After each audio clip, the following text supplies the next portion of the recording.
Joseph घबराई हुई निष्ठा की तरफ एक नज़र देखने के बाद विख्यात की तरफ देखते हुए बोला, सर, मुझे लगता है कि ये इतने आसानी से कुछ नहीं बताने वाली, आपको इसे बता देना चाहिए कि आपने इसे पूरे 50 लाख देकर खरीदे है। जिसे सुन निष्ठा हैरानी से जोसेफ की तरफ देखने लगी, जब अचानक उसके मुंह से निकला 50 लाख।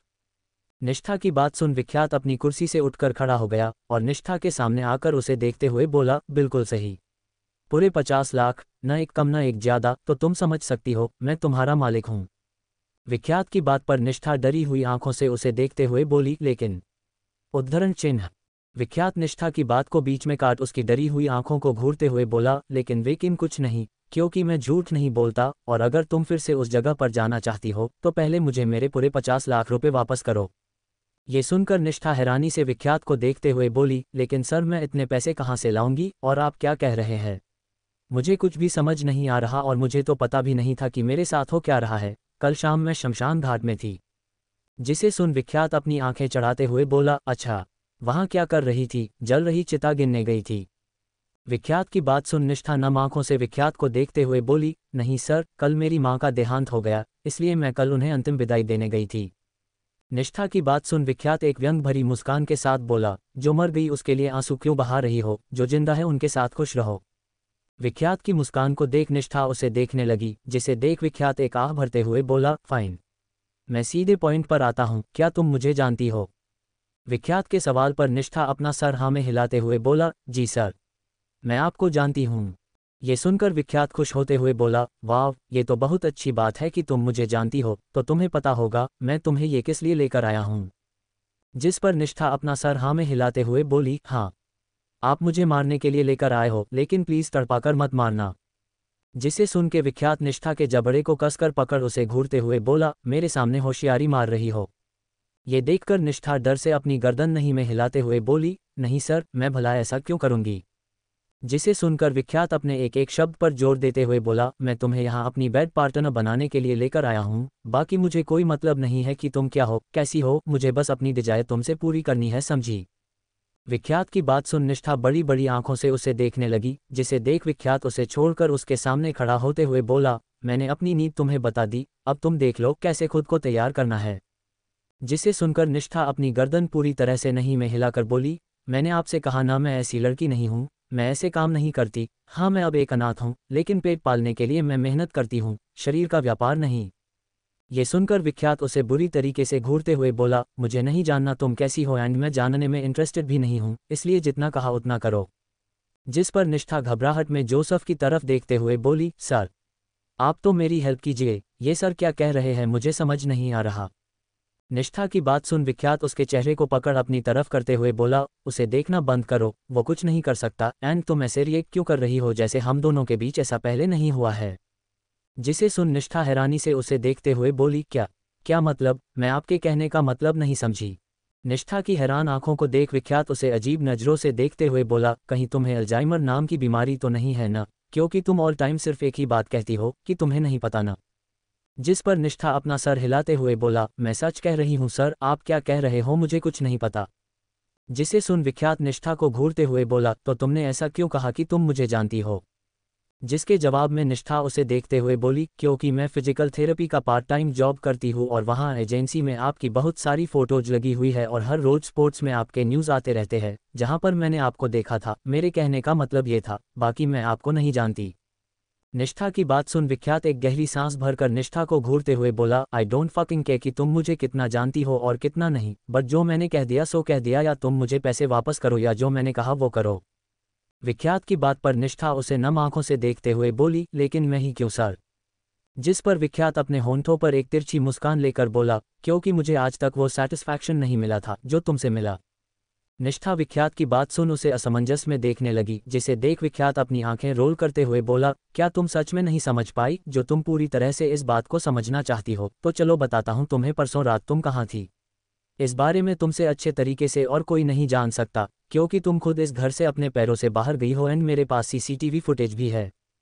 ये सुन निष्ठा उस घर को अपनी आंखें घुमाकर देखने लगी, जब उसे याद आया कि सच में ये वही घर था जिससे वो एक रात पहले दौड़ते हुए भागी थी। जिसे याद कर उसकी आंखें नम हो गई और वो हैरान नज़रों से विख्यात की तरफ देखते हुए बोली, लेकिन क्यों, आपने ऐसा क्यों किया, मैंने आपका क्या बिगाड़ा था जो आपने मेरे साथ ये किया।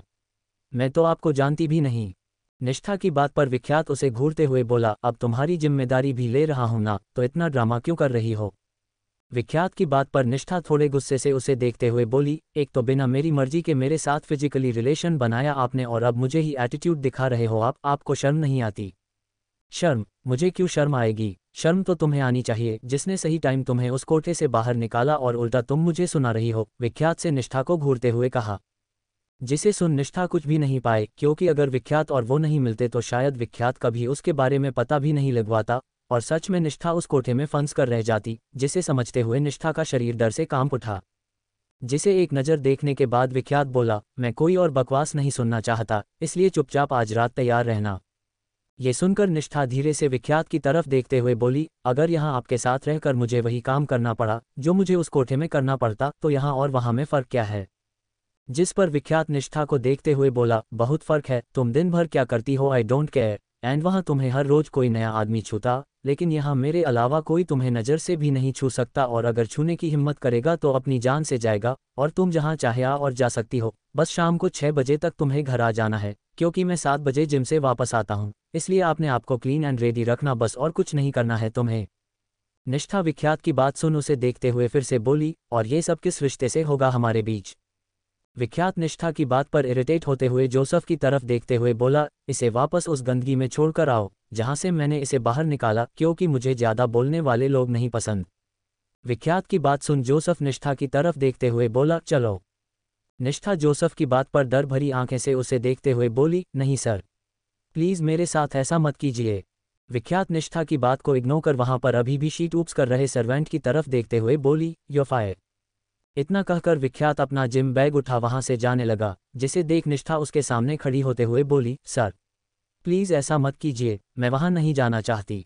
विख्यात निष्ठा की नम आंखों को देखते हुए कुछ पल खामोश रहने के बाद अपने होंठों पर तिरछी मुस्कान लेकर बोला, नहीं जाना चाहती तो क्या करना चाहती हो। विख्यात के सवाल पर निष्ठा चुप हो गई, क्योंकि उसे याद आया कि वो जहां भी जाती है सब उसे घिनौनी नज़र देखते हैं। अगर वो घर गई तो काली उसे कहीं का नहीं छोड़ेगा, और अगर वो अपने क्लब मैनेजर से मदद मांगने गई तो वो भी उसे नोच खाएगा। ये सोचते हुए निष्ठा की आंखें नम हो गई, उसे कुछ समझ नहीं आ रहा था कि वो क्या करे। निष्ठा को इतने सोच में खोया हुआ देख विख्यात बोरियत में उसे देखने के बाद जोसेफ से बोला, इसे निकालो यहाँ से। ये सुन निष्ठा अपने संस में वापस आए और जल्दी से विख्यात की तरफ देखते हुए बोली, मैं सब करूंगी जो आप कहोगे। निष्ठा की हाँ सुन विख्यात तिरछी मुस्कान के साथ जोसेफ से बोला, रॉय को कॉल करके कॉन्ट्रैक्ट बनाने के लिए कहना और उसके 50 लाख भी इंक्लूड करने को कहना। जिसे सुन जोसेफ अपना सर हिला देता है, जब निष्ठा विख्यात की तरफ देखते हुए बोली, लेकिन मेरी एक शर्त है। निष्ठा की शर्त वाली बात सुन विख्यात की आंखें छोटी हो गई और वो निष्ठा को घूरने लगा। Greater than Mumbai church. उन्नति की नींद खुली तब उसे महसूस हुआ कि कुछ तो गलत था, जिसे महसूस करते हुए उन्नति की आंखें झटके से खुल गई और उसके आसपास देखा जहां पर कई सारी ब्यूटिशियन उसे रेडी कर रही थी, लेकिन ये क्या, उसे तो अपने शरीर में कोई मोमेंट महसूस हो ही नहीं रही थी। जब उन्नति कुछ कहने के लिए अपना मुंह खोलने लगी तब उसे फिर पता चला कि वो बोल भी नहीं पा रही थी।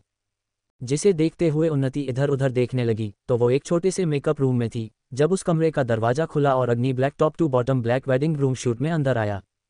जिसे देखते ही सारी ब्यूटिशियन ब्लश करने लगी, जिसे एक नज़र देखने के बाद अग्नि अपनी डीप वॉइस में बोला, इज माई ब्राइड रेडी। जिसे सुन उन्नति हैरानी से अग्नि को देखने लगी, जिस पर ब्यूटिशियन में से एक लड़की अग्नि की बात सुन अपना सर हिलाते हुए बोली, यस सर, आपकी ब्राइड रेडी है।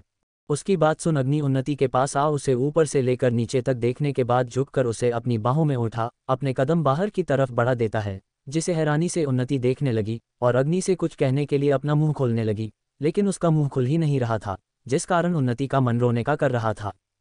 उन्नति के चेहरे के एक्सप्रेशन को एक नज़र देखने के बाद अग्नि सीधा चर्च के अंदर चला आता है और वहां पर खड़े फादर की तरफ देखते हुए कहता है, father start the marriage ceremony. जिसे सुन फादर अपना सर हिला शादी की विधि शुरू करते हैं और अग्नि बिना किसी भाव के उन्नति को अपनी गोद में उठाए खड़ा हुआ था। जब फादर जीसस को साक्षी मानकर अग्नि को रस्मों के अकॉर्डिंग वचन लेने कहते हैं तो अग्नि सारे वचन लेता है। फिर फादर उन्हें अंगूठी देते हैं तो अग्नि उन्नति को वहां रखे कुर्सी पर बैठा देता है और उसे अंगूठी पहनाता है, फिर उसके हाथ से खुद भी अंगूठी पहनता है। जब वहां पर नकुल और उसकी गर्लफ्रेंड भी आ गए, जब उन्नति की नज़र उस लड़की पर गई, उसकी आंखें बड़ी हो गई तो वो लड़की उन्नति को देख हल्का सा मुस्कुरा नकुल की तरफ देखते हुए बोली, नकुल, अपना लाया हुआ बुके तो दो अपनी लेडी बॉस को। जिसे सुन नकुल अपना सर हिला उन्नति की तरफ बुके बढ़ाते हुए बोला, सॉरी मैम।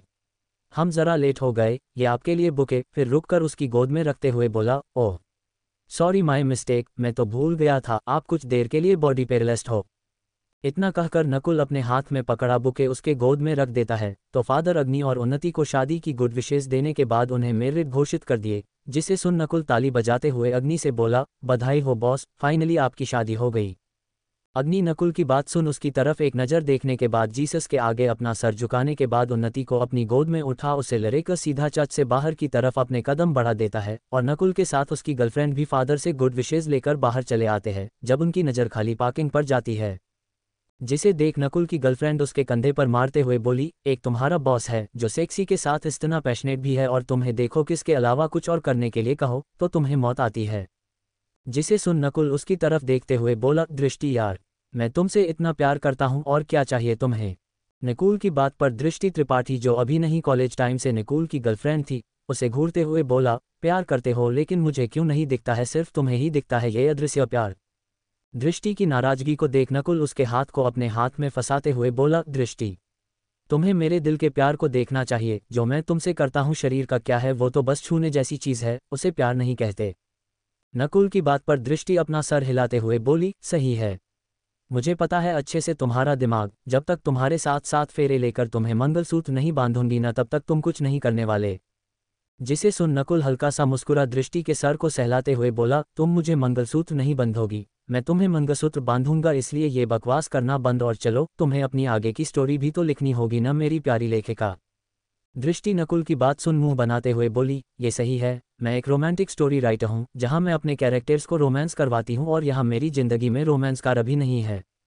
ये सुनकर नकुल अपनी गर्दन नहीं में हिला देता है और दृष्टि के साथ वहाँ से निकल जाता है। इधर अग्नि की कार अपने फुल स्पीड में आगे बढ़ रही थी और उस कार के बीच में पार्टीशन लगा हुआ था, जिस कारण ड्राइवर को कुछ नजर नहीं आ रहा था, जिसे देखते हुए उन्नति की हालत खराब हो रही थी। एक तो वो बोल नहीं पा रही थी और ऊपर से अग्नि की वो घूरती हुई नज़र उन्नति को डरा रही थी। वही उन्नति की चेहरे को देख अग्नि अपना होंठों पर तिरछी मुस्कान लेकर बोला, वेल अब हम ऑफिशियली हस्बैंड और वाइफ है, तो अब मैं पूरी इजाज़त के साथ तुम्हारे साथ ऐश कर सकता हूँ।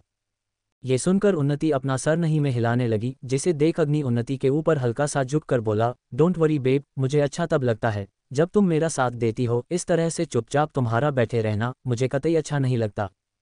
इतना कहकर अग्नि उन्नति के होठों पर अपने होंठों से हल्का सा छू कर बोला, वेल अब हम चल रहे हैं, मेरे ससुराल मीन्स तुम्हारे मैके।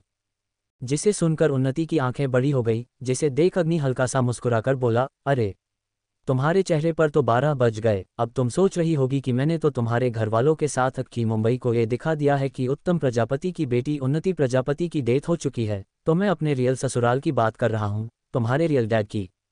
उन्नति अग्नि की बात पर हैरानी से उसे देखने लगी, जिस पर अग्नि वहां पर रखे बैग से एक बॉक्स निकाल उन्नति की तरफ एक नज़र देख उसे खोलकर उस बॉक्स से इंजेक्शन निकालता है, जिसे देख उन्नति की हालत खराब होनी शुरू हो जाती है।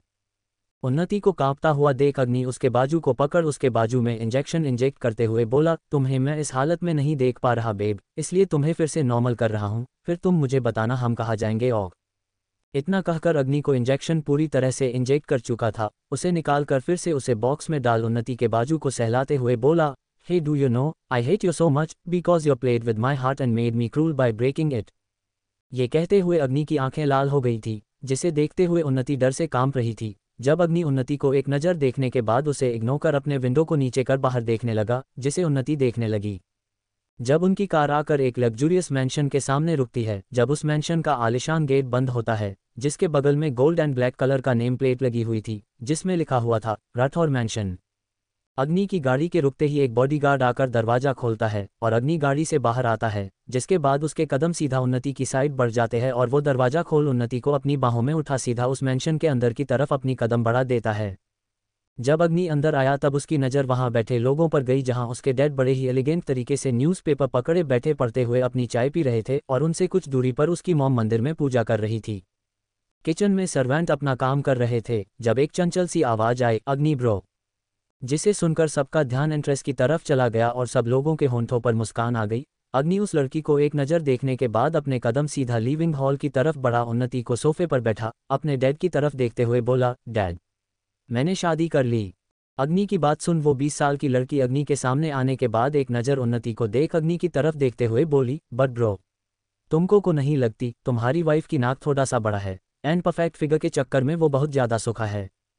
उस लड़की की बात सुनकर अग्नि उस लड़की के बाजू को पकड़कर उसे उन्नति से दूर करते हुए बोला, मेरी वाइफ चाहे बदसूरत हो, तुम अपनी परछाई उससे दूर रखना और मैं कुछ नहीं कहना चाहता, समझी अधीरा। अधीरा जो कि अग्नि की मौसेरी बहन थी, उसके माता पिता का देहांत वो जब 5 साल की थी तभी हो गई थी, जब से अमृता ने उसे माँ और विधांत ने उसे पिता का प्यार दिया था, लेकिन अग्नि उससे थोड़ा चिढ़ता पर उससे प्यार बहुत करता था, जिसे जानते हुए अधीरा उसे बहुत परेशान करती थी। अधीरा की हिंदी थोड़ी कमज़ोर थी क्योंकि उसने ज़्यादातर समय फॉरेन में बिताया था, इसलिए वो अक्सर बातों कंफ्यूज हो जाया करती थी, लेकिन उसके घरवाले उसकी बात बहुत अच्छे से समझते थे। जब अधीरा अग्नि की बात सुनकर उसकी तरफ नाराज़गी से देखने के बाद वहां पर बैठे विधांत की तरफ देखते हुए बोली, पा, तुम देख रहा है तुम्हारा बेटा कैसी बात कर रही है मुझसे। जिसे सुन अग्नि उसके कान को खींचते हुए बोला, तुम्हें पता है मॉम को बचपन में तुम्हारे कान बहुत ज़्यादा खींचने चाहिए थे ताकि तुम्हारी हिंदी अच्छी हो जाती, लेकिन अब क्या कर सकते हैं, चिड़िया चुग गई खेत। अग्नि की बात सुन अधीरा कन्फ्यूजन में उसकी तरफ देखते हुए अपने कान को छुड़ाते हुए बोली, लेकिन यहाँ पर तो कोई चिड़िया नहीं है, नहीं है ना पा। ये कहते हुए अधीरा विधांत की तरफ देखने लगी, जिस पर विधांत अपना सर हिलाते हुए बोले, यस माय बेब, यहाँ पर कोई चिड़िया नहीं है, बट बाहर आसमान में चिड़िया उड़ती है ना। अग्नि उसकी बात कर रहा है। ये सुन अधीरा मुंह बनाकर अग्नि की तरफ इशारा करते हुए विधांत से बोली, पा, तुमको इसका नाम अग्नि नहीं अग्निकासुर रखना चाहिए था, किसी आसुर से कम नहीं है आपकी ये बेटा। इतना कहकर अधीरा विधांत के पास जा उसके साथ बैठ गई, क्योंकि अग्नि उसे बुरी तरीके से घूर रहा था। तारांकन, क्या होने वाला है आगे इस कहानी में, क्या है निष्ठा की शर्त और क्या निष्ठा विख्यात जैसे शॉर्ट टेम्पर लड़के को संभाल पाएगी, कैसा होगा रिएक्शन अमृत का अग्नि की शादी को लेकर, जानने के लिए बने रहिए मेरे साथ, कमेंट करके बताना मत भूलना आज का चैप्टर। अधीरा की बात सुन अग्नि उसे बुरी तरह से घूरे जा रहा था। जब अमृता घर में बने मंदिर से बाहर आए और अग्नि के साथ उन्नति को वो भी वेडिंग गाउन में देख उसकी आंखें बड़ी हो गई और वो हैरानी से अग्नि की तरफ देखते हुए उसे उन्नति की तरफ इशारा करके बोली, अग्नि ये सब क्या है। जिसके जवाब में अग्नि कुछ कहता उससे पहले अधीरा अमृता को उन्नति की तरफ इशारा करते हुए बोली, माँ तुम्हारी बेटा शादी करके आई है और तुम पूछ रहा है कि ये क्या है। जिसे सुनकर अमृता अधीरा को एक नज़र घूरकर देखने के बाद अग्नि को देखते हुए बोली, अग्नि मैंने तुमसे पूछा ना ये सब क्या है और ये लड़की कौन है जो यहाँ पर शादी के कपड़ों में बैठी है। जिस पर अग्नि एक आह भरते हुए अमृता को उन्नति की तरफ इशारा कर बोला, मॉम। अधीरा ने कहा, ना मैंने शादी कर ली है इस लड़की से, एंड इस बारे में मैंने डैड को ऑलरेडी बता दिया था कि मैं शादी करने वाला हूँ। ये सुनकर अमृता विधांत को हैरानी से देखने लगी, जिसे विधांत जल्दी से अपनी गर्दन नहीं में हिलाते हुए बोले, हाँ मुझे पता था कि ये इस लड़की से शादी करेगा, बट इतनी जल्दी ये नहीं पता था। फिर अग्नि को घूरते हुए बोले, अंडरस्को you little punk, how dare to drag me into all this. Vidhant की बात पर अग्नि उन्हें एक नज़र देखने के बाद अमृता के पास आकर बोला, mom it's not a big deal, एक ना एक दिन तो मुझे शादी करनी ही थी ना, तो कभी और के बजाय मैंने आज कर ली। अग्नि की बात पर अधीरा अपना सर हिलाते हुए अमृता से बोली, ब्रो इज करेक्ट माँ, कभी ना कभी तो शादी नाम से जिंदगी बर्बाद करना था, इसने आज कर लिया। ये सुनकर उन्नति जो अब तक चुप थी अधीरा की तरफ देखते हुए बोली, ओह रियली, तुम्हारे ब्रो ने अपनी जिंदगी बर्बाद की है या मेरी, क्योंकि इसके जैसे पागल और सनकी इंसान को घर में नहीं मेंटल असाइलम में रखना चाहिए। अधीरा उन्नति की बात सुन थोड़ी कन्फ्यूजन में उसकी तरफ देखने के बाद विधांत की तरफ देखते हुए बोली, पा क्या माँ ने शादी के बाद तुमसे ऐसे बात किया था, बहुत एनोइंग लगता है नहीं। अधीरा की बात सुन अग्नि उसे घूरते हुए बोला, अधीरा अब अगर तुम्हारे मुंह से कुछ भी निकलता है तो तुम्हारे लिए मुझसे बुरा और कोई नहीं होगा, इसलिए चुपचाप बैठी रहो। अग्नि की गुस्से भरी आवाज को सुन अधीरा का मुंह बन गया। जब विधांत उसे आंखों से चुप रहने का कह उन्नति की तरफ देखते हुए बोले, मेरे बेटे ने ऐसा क्या किया है तुम्हारे साथ जो तुम उसे पागल कह रही हो। विधांत के सवाल पर उन्नति सोफे से खड़ी हो विधांत के सामने आकर बोली, आपको क्या लगता है मैं आपकी इस चूहे जैसे आंखें और आपके बेटे के उन बिलोटे जैसे आंखों से डर कर चुप हो जाऊंगी। तो सुनिए, उन्नति प्रजापति नाम है मेरा, आपके बेटे की जिंदगी की काया न पलट कर दिया तो कहना, और क्या पूछ रहे थे मुझसे, उसने क्या किया, उस आदमखोर ने मुझे कहीं न छोड़ा। उन्नति की बात सुन अधीरा की हंसी छूट गई, जिसे सुन अग्नि उसे घूरने लगा, जिस पर अधीरा अपने मुंह पर हाथ रखते हुए उन्नति से बोली, नहीं भाभी तुम कंटिन्यू करो, मैं अब और कुछ नहीं बोलेगी। अधीरा की बात पर उन्नति उसे एक नज़र देखने के बाद विधांत की तरफ देखते हुए बोली, मैंने गलती से इस पागल को कॉलेज में प्रपोज क्या कर दिया। ये सन की आदमी मेरे पीछे ऐसे पड़ा जैसे बिल्ली के पीछे कुत्ता पड़ता है, और चिपका ऐसे जैसे फेविक्विक की औलाद हो, और अभी तक पीछा नहीं छोड़ा। जिस पर अधीरा सोफे से खड़ी हो उन्नति से सामने आकर बोली, एंड अब छोड़ेगी भी नहीं, क्योंकि अब तुम दोनों की शादी हो गई ना। जिसे सुनकर उन्नति विधांत की तरफ देखते हुए बोली, sir I don't how but मुझे इस कैद में नहीं रहना, मैं इस शादी को नहीं मानती जिसे ज़बरदस्ती से की गई है, प्लीज़ मुझे इस रिश्ते से आज़ाद कीजिए। उन्नति की बात सुन अमृता असमंजस में अग्नि की तरफ देखते हुए बोली, अग्नि, ये लड़की क्या कह रही है मुझे समझ नहीं आ रहा, क्या तुम मुझे एक्सप्लेन करोगे? तुमने इससे शादी की है और ये इस शादी को मानने से इनकार कर रही है। जिसे सुनकर अग्नि अमृता की तरफ देखते हुए बोला, mom just relax, don't be worry, मैं सब कुछ एक्सप्लेन कर रहा हूं ना, ये मेरी एक्स है जो अब मेरी वाइफ है, दैट्स इट। जिस पर अमृता हैरानी से विधांत की तरफ देखते हुए बोली, विधांत, कुछ कहोगे तुम? विधांत अमृता की बात पर अपने कंधे उचकाते हुए बोले, मैं क्या कहूँ, इसमें मैंने आज से पहले न अग्नि को किसी चीज़ से रोका न अधीरा को, तो मैं यहाँ पर भी कुछ नहीं कह सकता। अमृता विधांत की बात सुन उन्नति की तरफ इशारा करते हुए बोली, लेकिन ये लड़की शादी को इनकार कर रही है और अग्नि कह रहा है ये उसी एक्स है, मतलब। अधीरा अमृता की बात पर उसके पास आ उसके कंधे पर अपनी बाहें डालते हुए बोली, मॉम एक्स का मतलब होता है जो पास्ट में हमारी पार्टनर रह चुकी हो और उससे ब्रेकअप हो जाता है तो वो हमारी एक्स हो जाती है, बस। अधीरा की बात पर अमृता अग्नि की तरफ देखते हुए बोली, अंडरस्को, और तुम दोनों का ब्रेकअप क्यों हुआ? अमृता के सवाल पर अग्नि सरकास्टिक वे में उन्नति के तरफ देखने के बाद बोला, क्योंकि इसे कोई और पसंद आ गया है ना उन्नति। जिसे सुन अधीरा अजीब नज़रों से उन्नति की तरफ देखते हुए बोली, मीन्स लॉयल्टी नाम की चीज़ ही नहीं है। ये सुनकर उन्नति का चेहरा सफ़ेद पड़ गया और वो आगे कुछ भी ना कह सकी। जिसे देख अमृता अग्नि से बोली, तो तुमने उससे शादी क्यों की अग्नि, जब वो तुम्हें पसंद ही नहीं है? ये बात तुम बहुत अच्छे से जान रहे हो फिर भी। अग्नि अमृता की बात सुन उन्नति के पास आ उसके हाथ को पकड़ अमृता की तरफ देखते हुए बोला, क्योंकि मैं अपनी चीज़ें किसी के साथ शेयर नहीं करता एंड इसलिए मैंने इससे शादी की। अग्नि की बात सुन उन्नति हैरानी से उसकी तरफ देखने लगी। जिसे देखते हुए अग्नि अमृता की तरफ देख के बोला, मॉम, ये पसंद करे चाहे न करे बट ये मेरी वाइफ है, सो अब ये यहीं रहेगी। अग्नि की बात सुन उन्नति उसकी तरफ देखते हुए अपना हाथ उससे छुड़ाकर बोली, झूठ, तुम मुझसे कोई प्यार नहीं करते, मुझे बस जलील और बर्बाद करने के लिए तुमने मुझसे शादी की है। मैं सब समझती हूँ अग्नि सिंह राठौर, तुम कितने बड़े टॉक्सिक इंसान हो। अब अग्नि के चेहरे के भाव कठोर होते जा रहे थे, उसका दिमाग खराब हो रहा था, जिस कारण अग्नि उन्नति के पास आ उसके गर्दन को कसकर पकड़ उसे अपने बिल्कुल नज़दीक लाकर बोला, लिसेन, ज़्यादा बेचारी बनने की कोशिश मत करो, क्योंकि सबको पता है तुम कैसी हो, आमिर बाप की बिगड़ी हुई आश बेटी। ये देखकर अमृता आगे बढ़कर अग्नि के हाथ को पकड़ उसे पीछे खींचते हुए बोली, अग्नि, दिमाग खराब है तुम्हारा, जो एक लड़की पर हाथ उठा रहे हो, क्या मैंने तुम्हें यही संस्कार दिए हैं? अग्नि अमृता की बात सुन अपनी मुट्ठी मजबूती से बंद कर बस उन्नति को घूरने लगा। जब उन्नति डर और घबराहट में अग्नि को देखने लगी, जिसे देख अमृता अग्नि को घूरकर बोली, खबरदार, अगर आगे से तुमने उन्नति को हाथ भी लगाया तो। जिसे सुनकर उन्नति रोते हुए अमृता की तरफ देखते हुए बोली, ये सिर्फ हाथ नहीं उठाता, इसने मेरे साथ जबरदस्ती की। अग्नि उन्नति की बात पर उसके हाथ को कसकर पकड़ते हुए बोला, आज के लिए काफ़ी है एंड नेक्स्ट टाइम जब हम वापस आएंगे तब वेडिंग नाइट भी फुल एक्सप्लेनेशन के साथ बताना अपनी नंद और सास दोनों को। इतना कहकर अग्नि उन्नति को ले जाने लगा। जिसे देख उन्नति घबराहट में अमृता की तरफ देखते हुए बोली, प्लीज़ आंटी, सेव मी, नहीं तो आपका ये बेटा मुझे मार डालेगा। ये देखकर अमृता आगे बढ़कर उन्नति के हाथ को पकड़ अग्नि से बोली, अग्नि, छोड़ो उसे। अमृता की बात पर अग्नि उसकी तरफ देखते हुए बोला, मॉम, प्लीज़, मैं बस आप लोगों को बताने आया था कि मैंने शादी कर ली है, इसके अलावा मेरा यहाँ रहने का बिल्कुल भी मूड नहीं है। अमृता अग्नि की बात पर अपना सर नहीं में हिला अग्नि से उन्नति का हाथ छुड़ाते हुए बोली, तुम्हारा मूड चाहे जैसा भी हो, मुझे फ़र्क नहीं पड़ता, लेकिन उन्नति यही रहेगी।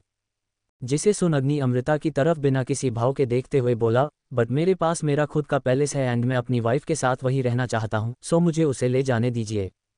अमृता अग्नि की बात पर अपना सर नहीं में हिलाकर बोली, मैंने कह दिया ना, उन्नति यही रहेगी, दैट्स फाइनल, और मैं उसे तुम्हारे साथ जाने नहीं देना चाहती, क्योंकि मैंने तुम्हारी हरकत देखी कि तुम कैसे जानवरों की तरफ हरकत करते हो अपनी नई नवेली बीवी के साथ। अमृता की बात सुन अग्नि अपने दांत पीसते हुए उन्नति की तरफ देखने के बाद अमृता से बोला, मेरे लिए कोई नई नहीं है, मैंने पूरे 6 मंथ से डेट किया था। जिस पर अमृता अग्नि इग्नोर कर विधांत की तरफ देखते हुए बोली, आपका बेटा चाहे जहां रहे, लेकिन मेरी बहू यही रहेगी, और अगर उसने मेरी बहू को परेशान करने की कोशिश की तो मैं मेरी बहू के साथ मेरे घर चली जाऊंगी, समझे? इतना कहने के बाद अमृता अग्नि की तरफ देख उसे मंदिर की तरफ इशारा करते हुए बोली, चलो मंदिर, आशीर्वाद लो भगवान जी से अपनी नई जिंदगी के लिए। ये कहकर अमृता उन्नति के हाथ को पकड़कर उसे मंदिर की तरफ ले गई। जिसके जाने के बाद अधीरा अग्नि के पास आकर बोली, शायद तुम भूल गई थी, इस घर का सुप्रीम कोर्ट अपनी माँ है, जिसके आगे पाका भी नहीं चलता, समझी न? इसलिए अपनी गुस्से का टंकी अपने दिल में रखकर मंदिर चलो। इतना कहकर अधीरा विधानित की तरफ देखते हुए बोली, चलो पा, वरना माँ आ जाएगी। अधीरा की बात पर विधांत अपना सर हिला अग्नि से बोले, I have sympathy for you my child, I have nothing else to give you. Vidhant की बात सुन अग्नि अपना सर हिलाते हुए बोला, इट्स और डैड, मुझे और कुछ चाहिए भी नहीं, क्योंकि मुझे अच्छे से पता है कि कैसे अपनी मॉम को मनाना है एंड अपनी उस बदकिस्मती को अपने साथ लेकर जाना है। इतना कहकर अग्नि वहां से अपने कदम मंदिर की तरफ बढ़ा दिया। जिसे जाता हुआ देख अधीरा विधांत से बोली, पा क्या तुम भी जवानी में इतनी ही खतरनाक थी जिसना ब्रो है। जिसे सुन विधांत अपना सर गर्व से ऊपर कर अधीरा की तरफ देखते हुए बोले, तुम्हें कोई शक है क्या, मेरा बेटा है वो मेरे जैसा ही रहेगा ना। ये सुनकर अधीरा मुस्कुराते हुए बोली, लेकिन ब्रो का लक बैड है क्योंकि उसको तुम्हारी जैसे क्यूट एंड इनोसेंट बीवी नहीं मिला, बल्कि झाड़ू से मारने वाला बीवी मिला है। अधीरा की बात पर विधांत मुस्कुराते हुए बोली, फिलहाल तो हमें भी मंदिर चलना चाहिए, नहीं तो तुम्हारी माँ यहाँ आकर हम दोनों को झाड़ू से मारेगी। जिसे सुन अधीरा ने अपना सर जल्दी से हिला दिया और विधांत के साथ मंदिर चली आई तो देखा वहां पर उन्नति और अग्नि एक साथ आरती कर रहे थे। जिसे देखते हुए अधीरा विधांत से फिर बोला, लेकिन कुछ भी बोलो पा, दोनों मेड फॉर ईच अदर लग रहे हैं। जिस पर विधांत अपने हाथ भगवान के सामने जोड़ते हुए बोले, तो तुम्हें अग्नि की चॉइस पर कभी भी शक नहीं कर सकती। विधांत की बात सुन अधीरा मुंह बनाते हुए अपने हाथ को जोड़ लेती है। जब दोनों भगवान की आरती करने के बाद उनका आशीर्वाद लेते हैं, फिर अमृता और विधांत का आशीर्वाद लेते हैं। जिसके बाद अमृता मुस्कुराते हुए अग्नि की तरफ देखते हुए बोली, उन्नति को परेशान नहीं करना। फिर उन्नति की तरफ देखते हुए बोली, अगर ये तुम्हें परेशान करे तो मुझे बताना, डरना नहीं। जिसे सुनकर उन्नति तिरछी नज़र से अग्नि की तरफ देखने के बाद मुस्कुराते हुए अमृता की बात पर अपना सर हिला देती है। जिसे देख अमृता अधीरा की तरफ देखते हुए बोली, अधीरा, अपनी भाभी को अपने कमरे में ले जाओ और उसे अपने कपड़े दे दो ताकि वो अपने कपड़े चेंज कर सके। ये सुनकर अग्नि अमृता की तरफ देखते हुए बोला, मॉम, पिछले 3 डेज से हम एक ही बेडरूम में थे, तो आज ये फॉर्मेलिटी क्यों? अमृता अग्नि की बात सुनकर बोली, क्योंकि रात को उन्नति तुम्हारे कमरे में जाएगी और अभी तुम नाश्ता करके ऑफिस निकल रहे हो। ये सुनकर अग्नि आगे कुछ न कहते हुए अपना सर हिला देता है। जिसे देख अधीरा उन्नति को लेकर अपने कमरे की तरफ चली आई और बेडरूम का दरवाजा बंद करने लगी। जब अग्नि एकदम से दरवाजा पकड़ते हुए अधीरा को घूरकर बोला, बाहर जाओ। अधीरा अग्नि की घूरती हुई नज़र को देख अपना सर हिला कुछ न कहते हुए अपने कमरे से बाहर चली गई। जिसे जाता हुआ देख उन्नति घबराहट में बोली, अधीरा। लेकिन अधीरा नहीं रुकी। जिसके जाने के बाद अग्नि दरवाजा अंदर से बंद कर उन्नति की तरफ अपने कदम बढ़ाते हुए बोला, क्या कह रही थी नीचे, मैं पागल हूँ, मुझे पागल खाने में रहना चाहिए? तो तुम अपना बताओ उन्नति अग्नि सिंह राठौर की, तुम क्या करोगी अब? और ये सोचो ये पागल अब तुम्हारे साथ क्या करेगा। ये कहते हुए अग्नि के कदम उन्नति की तरफ बढ़ रहे थे और उन्नति घबराहट में अपने कदम पीछे ले रही थी। जिसे देख अग्नि हाथ आगे बढ़ा उन्नति को कमर से पकड़ अपने पास खींचकर उसके ठुड्डी को पकड़ उसके चेहरे को ऊपर करते हुए बोला, डर रही हो? अच्छी बात है, आज रात रेडी रहना, because tonight is a wedding night. जिसे सुनकर उन्नति उसे खुद से दूर करने लगी। जिसे देख अग्नि अपनी पकड़ उन्नति पर मजबूत करके बोला, टिकफर तक बेब इंतजार करो, अग्नि सब इंटरेस्ट के साथ वापस करता है। इतना कहकर अग्नि उन्नति को झटके से छोड़ अपने कदम कमरे से बाहर की तरफ बढ़ा दिया और दरवाजा खोल बाहर जाने से पहले बोला, और अपने उस सो कोल्ड बॉयफ्रेंड से कह दो मेरे प्रोजेक्ट के पीछे कुत्ते की तरह ना पड़े, वरना जान से जाएगा अपने, और मुझे चीट करने के बारे में तो सोचना भी मत समझी। ये कहकर अग्नि कमरे से बाहर चला गया। जिसे जाता हुआ देख उन्नति घबराहट में अपने चेहरे पर आए पसीने को साफ करने लगी। जब अधीरा अंदर आ उन्नति की तरफ पस बढ़ाते हुए बोली, ब्रो ने दिया है, बोले कि इसमें तुम्हारा फ़ोन है। जिस पर उन्नति अपना सर हिला अधीरा के हाथ से बैग ले लेती है। जब अधीरा अपने क्लोजेट के पास जा उसमें कपड़े ढूंढते हुए उन्नति से बोली, तुम शॉर्ट्स पहनती है? अधीरा की बात पर उन्नति अपना सर हिलाते हुए बोली, हाँ पहनती हूँ, लेकिन यहाँ पर थोड़ा अजीब लगेगा क्योंकि मैं आज ही यहाँ आई हूँ। जिसे सुन अधीरा अपना सर हिला उन्नति को एक फ्रॉक देते हुए बोली, मेरे कुर्ती धुलने के लिए गए हैं, कल पहन लेना, क्योंकि मैं अभी नीचे सुनकर आया मैं माँ तुम्हारे लिए साड़ी का बंदोबस्त कर रही है। ये सुनकर उन्नति अपनी आंखें बड़ी करते हुए बोली, व्हाट? साड़ी? मुझे पहनना नहीं आता। कोई बात नहीं माँ है न, वो तुमको पहनाएगी, अधीरा ने चिल होकर कहा। जिसे सुनकर उन्नति अपना सर हिला उसके हाथ से फ्रॉक लेकर वॉशरूम के अंदर चली जाती है। ग्रेटर दैन कोलकाता विख्यात का फार्म हाउस। निष्ठा की शर्त वाली बात सुन विख्यात निष्ठा को घूरते हुए बोला, ओ रियली? क्या तुम उस कंडीशन में हो कि मेरे सामने अपनी शर्त रख सको? जिस पर निष्ठा अपना सर नहीं में हिलाकर बोली, नहीं सर, लेकिन मेरी शर्त यह है कि आप मुझे प्रोटेक्ट करोगे। जिसे सुन विख्यात अपनी आंखें छोटी करके बोला, ओह, क्या तुम खुद को कहीं की मुख्यमंत्री समझती हो जो तुमने मेरी बॉडीगार्ड वाली ट्रीटमेंट चाहिए? विख्यात की बात सुन निष्ठा जल्दी सर बोली, नहीं सर, लेकिन प्लीज़ मैं कोई दर्द नहीं चाहती। निष्ठा की बात पर विख्यात एक आह भरते हुए जोसेफ की तरफ देखकर बोला, इसके लिए डॉक्टर हायर करो, एंड ये कहीं भी जाती है तो तुम इसके साथ जाना। जोसेफ विख्यात की बात सुन अपना सर हिला दिया, जिसे देख निष्ठा फिर से विख्यात की तरफ देखते हुए बोली, सर। विख्यात इस बार गुस्से से बोला, व्हाट द हेल, क्या है? विख्यात की गुस्से को देख निष्ठा घबराकर कुछ भी नहीं कह सकी, जिसे देख विख्यात उसे एक नज़र घूरने के बाद अपने कदम फार्म हाउस के बाहर की तरफ बढ़ा दिया, जिसे जाता हुए एक नज़र देखने के बाद निष्ठा जोसेफ की तरफ देखते हुए बोली, सर। मैं ये कहना चाहती थी कि मुझे दिन भर सिक्योरिटी नहीं चाहिए, मैं बस ये कह रही थी कि मैं कोई प्रॉब्लम में न फंसूं। जोसेफ निष्ठा की बात सुन अपना सर हिलाते हुए बोला, डोंट वरी। बॉस को गुस्सा बहुत जल्दी आता है, इसलिए तुम ज़्यादा परेशान मत हो। निष्ठा जोसेफ की बात सुन अपना सर हिला इधर उधर देखते हुए बोली, यहाँ इतने बड़े घर में बस आप दोनों ही रहते हो? जिस पर जोसेफ अपनी सर नहीं में हिलाकर बोला, नहीं, ये घर नहीं है, फार्म हाउस है। घर यहाँ से 2 किलोमीटर दूर है और बॉस को अपने पेरेंट्स नहीं पसंद, इसलिए वो उनसे मिलने नहीं जाते। जिसे सुन निष्ठा अजीब सा चेहरा बनाकर बोली, ये कैसी बात हुई कि पेरेंट्स नहीं पसंद? जोसेफ निष्ठा के चेहरे को देखते हुए बोला, बेहतर होगा कि तुम कभी भी उसका जिक्र नहीं करोगी बॉस के सामने, क्योंकि वो उन लोगों का जिक्र भी बर्दाश्त नहीं करते। निष्ठा जोसेफ की बात सुन अपना सर हिला देती है, जब एक बॉडीगार्ड वहां बैग लाकर जोसेफ की तरफ बढ़ाते हुए बोला, सर, कपड़े जो आपने मंगाए थे। बॉडीगार्ड की बात सुन जोसेफ उसके हाथ से बैग लेकर निष्ठा की तरफ बढ़ाते हुए बोला, ये तुम्हारे ज़रूरत के सामान, जाओ फ्रेश हो जाओ, बाकी सामान तुम्हारे बेडरूम में रख दिए गए हैं। जिसे सुनकर निष्ठा अपना सिर हिला अपने कमरे की तरफ चली, जिसके जाने के बाद जोसेफ उस गार्ड की तरफ देखते हुए बोला, विथआउट परमिशन किसी को यहाँ आने की इजाज़त नहीं है, समझे? जिसे सुन गार्ड जोसेफ की तरफ कन्फ्यूजन में देखते हुए बोला, मिस्टर एंड मिसेस धनराज को। जिस पर जोसेफ अपना सर नहीं में हिलाते हुए बोला, ओनली बॉस, उनके अलावा और कोई नहीं, समझे? जोसेफ की बात पर गार्ड अपना सर हिला देता है और वहां से चला जाता है। उसकी जाने के बाद जोसेफ किचन में आकर शेफ की तरफ देखते हुए बोला, अब से आफ्टर में तुम्हें मेरे अलावा एक और पसंद के लिए कुक करना होगा। जिसे सुनकर शेफ अपना सर हिला देता है और अपने काम में लग जाता है। वहीं ऊपर निष्ठा फ्रेश होने के बाद अपने कमरे से बाहर आई। जब वहां पर काम कर रही तो सर्वेंट्स लेडी की बात उसके कान में गई, जो अपने साथ वाली सर्वेंट से कह रही थी, तुमने सुना सर अपने लिए नया खिलौना लाए है और सुना है वो लड़की बेहद खूबसूरत है। जिसे सुन दूसरी सर्वेंट लेडी बोली, अरे खूबसूरत है, इसलिए तो सर उसे अपने पास रख रहे हैं। जिस पर पहली वाली सर्वेंट फिर से बोली, लेकिन सुनकर बहुत अजीब लग रहा है, उससे पहले और भी बहुत सारी लड़कियां यहाँ आई, लेकिन कोई टिक नहीं पाई, पर ये लड़की यहाँ रुकी है, ये थोड़ा अजीब लग रहा है। उसकी बात सुन दूसरी वाली सर्वेंट फिर से बोली, क्या पता ये भी ज़्यादा दिन न टिक पाए, वैसे भी सर के गुस्से के आगे उनके घर वालों का नहीं चलता, उस बेचारी लड़की क्या ही चलेगा, ऊपर से बेचारी खरीदी हुई है, सर उसे बहुत परेशान करेंगे। उनकी बातों को सुनते हुए निष्ठा का शरीर डर से कांप रहा था। उसके विख्यात के गुस्से का एक छोटा सा डेमो तो आज वैसे भी देख लिया था, अब उसे फिक्र इस बात की थी कि चाहे जो भी हो जाए, अगर उसे अपने सिर पर छत चाहिए तो वो विख्यात को नाराज नहीं कर सकती, वो बस विख्यात को खुश करने की तरकीब सोच सकती थी। जब कब इन सभी उधेबुन में पूरा दिन गुजर गया, निष्ठा को पता ही नहीं चला। वो पूरे दिन कमरे से बाहर नहीं गई थी। एक सर्वेंट उसे खाना देकर गया था, जिसका वो अनादर न करते हुए उसे खा गई थी। जब उसकी नज़र समय पर गई जिसमें 6:30 बज रहे थे, जिसे देखते हुए निष्ठा खुद से बोली, 7 बजने वाले हैं और वो आते होंगे, मैं उन्हें कैसे रोकूंगी। ये सोचते हुए निष्ठा ने बिस्तर से खड़ी हो अपने कदम कमरे में बने बालकनी की तरफ बढ़ा दिए। जब उसकी नज़र अपने बालकनी से दिख रहे कुछ किलोमीटर दूर सजे एक आलिशान घर पर गई, जिसे एक नज़र देखने के बाद निष्ठा वापस आकर अपने बिस्तर पर बैठ गई, जब उसे नीचे से किसी की गुस्से भरी आवाज़ सुनाई दी।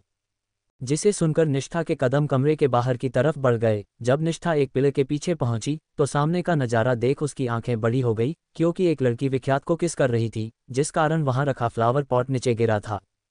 तारांकन, क्या होने वाला है आगे इस कहानी में? कौन है उन्नति का बॉयफ्रेंड, जिसके बारे में अब जानते हुए भी अग्नि ने की है उन्नति से शादी? क्या ये जबरदस्ती का रिश्ता टिक पाएगा? कौन है वो लड़की जिसे विख्यात किस कर रहा है? क्या है इन दो अजीब रिश्तों का अंजाम? जानने के लिए बने रहिए मेरे साथ, कमेंट करके बताना मत भूलना आज का चैप्टर कैसा लगा। अब आगे। रात का वक्त, विख्यात का फार्म हाउस। एक लड़की विख्यात को कमर से कसकर पकड़े उसे होंठों को शक रही थी, जब विख्यात उसे खुद से एकदम से दूर कर धक्का देते हुए चिल्लाकर बोला, यू ब्लडी बिच, हाउ डरे यू टू किस मी। इतना कहकर विख्यात गुस्से में उस लड़की के जबड़े को कसकर पकड़ते हुए आगे बोला, I will break your jaw.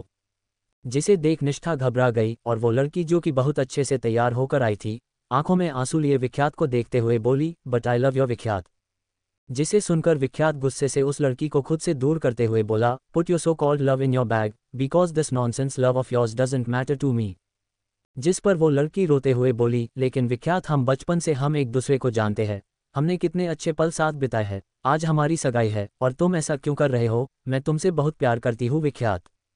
वो लड़की कोई और नहीं अलीशा थी, जिसके साथ आज विख्यात की सगाई उसके पेरेंट्स ने तय की थी, और विख्यात वहां नहीं गया था, जिस कारण अलीशा उसे बुलाने आई थी, एंड विख्यात ने उसे फिर से रिजेक्ट कर दिया था। वही विख्यात अलीशा की बातों को सुनते हुए उसे घूरकर बोला, get out of my house. ये सुन अलीशा हैरानी से विख्यात को देखते हुए बोली, और हमारी सगाई? जिस पर विख्यात अपने दांत पीसते हुए बोला, जाकर जिससे चाहे कर लो, बस मेरा पीछा छोड़ो।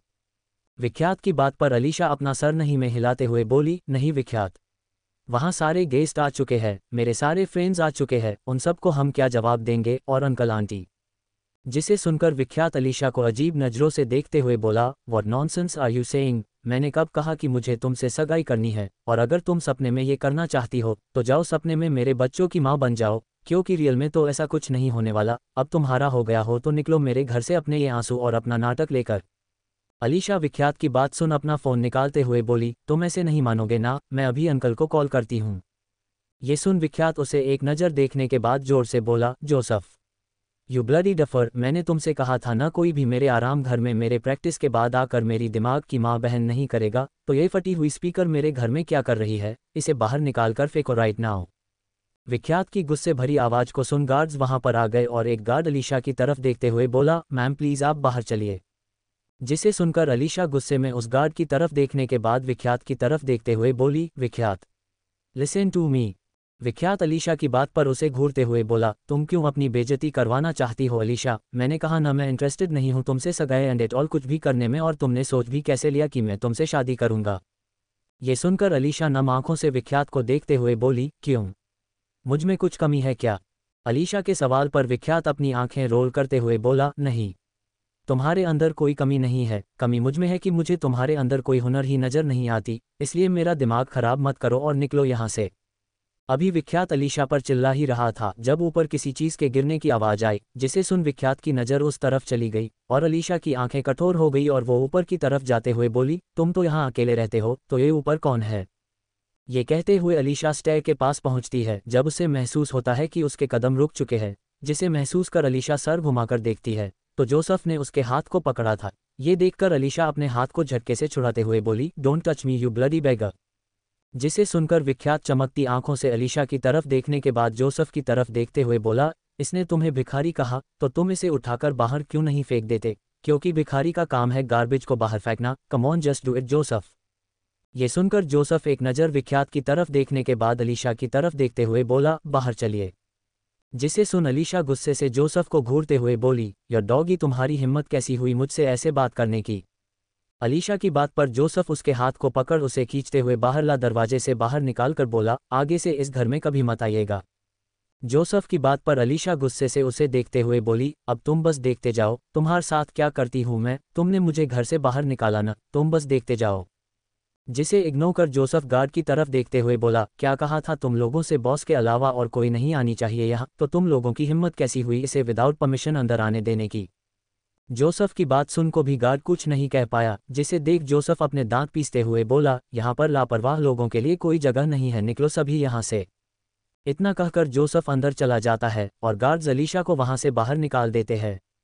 अंदर विख्यात जोसफ के अलीशा को बाहर ले जाते ही सीधा ऊपर आ चुका था और निष्ठा के कमरे में खड़ा उसे घूरे जा रहा था, जब वो अपने दांतों को पीसते हुए बोला, क्या तुम सबको बताना चाहती हो कि मैंने तुम्हें इस घर में खरीद कर रखा है?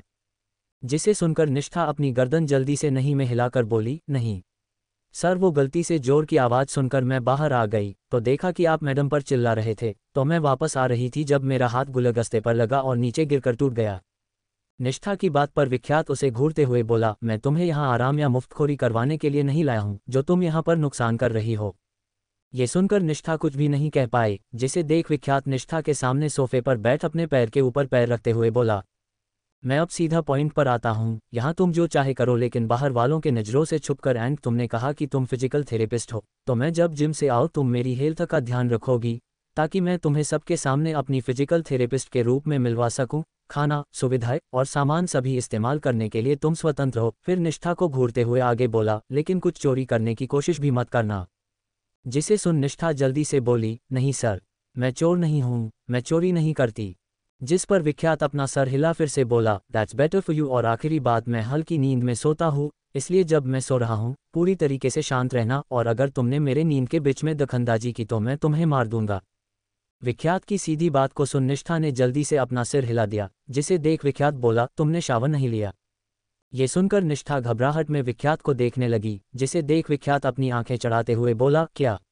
इस तरीके से गुनाह बंद करो, और जो कहा था वो किया क्यों नहीं? विख्यात की बात पर निष्ठा थोड़ी डरती हुई बोली, सर, हम ये आराम से नहीं कर सकते, मतलब मुझे थोड़ा टाइम निष्ठा की बात बीच में ही कट गई जब विख्यात ने उसकी तरफ सोफे में रखा पिल्लो फेंका, जिसे देख निष्ठा अपनी मुट्ठी मजबूती से बंद करते हुए विख्यात से बोली, सॉरी, आप अपने कमरे में जाइए, मैं आती हूँ। जिसे सुन विख्यात सोफे से खड़ा हो कमरे से बाहर जाते हुए बोला, दिन के बाद शुरू करेंगे, इसलिए दिन के लिए नीचे आ जाओ। इतना कहकर विख्यात एक नज़र निष्ठा की तरफ देख अपने कदम बाहर की तरफ बढ़ा देता है, जिसे निष्ठा बस जाता हुआ देखती रह जाती है।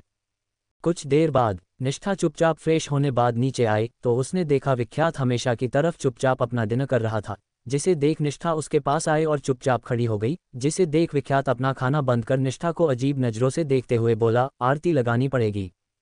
ये सुन निष्ठा जल्दी से अपना सर नहीं में हिलाते हुए बोली, नहीं, वो आप खा रहे थे तो मैं कैसे? मुंह से खाना खाते हैं हाथ की मदद से, अब तुम्हें पता चल गया हो तो बैठो। विख्यात ने निष्ठा की बात काट कुर्सी पर बैठने का इशारा करते हुए कहा, जिसे सुन निष्ठा झेप गई और चुपचाप कुर्सी पर बैठ गई और अपना प्लेट सीधा किया जब एक सर्वेंट उसे खाना सर्व करने लगी, जिसे देख निष्ठा जल्दी से उसे रोकते हुए बोली, नहीं, मैं अपने काम खुद कर सकती हूँ। निष्ठा की बात पर विख्यात उससे रुड आवाज में बोला, यहाँ सर्वेंट खाना सर्व करते हैं, अगर तुम खुद को वही समझती हो तो बेशक कर सकती हो। जिस पर निष्ठा उस सर्वेंट से बोली, मैं अपना खाना ले लूंगी, आपका धन्यवाद। निष्ठा की बात सुन वो सर्वेंट जोसेफ को देखने लगी, जिसे देख जोसेफ उसे आंखों से वहां से जाने कह निष्ठा से बोला, अपना खाना खुद निकल लो।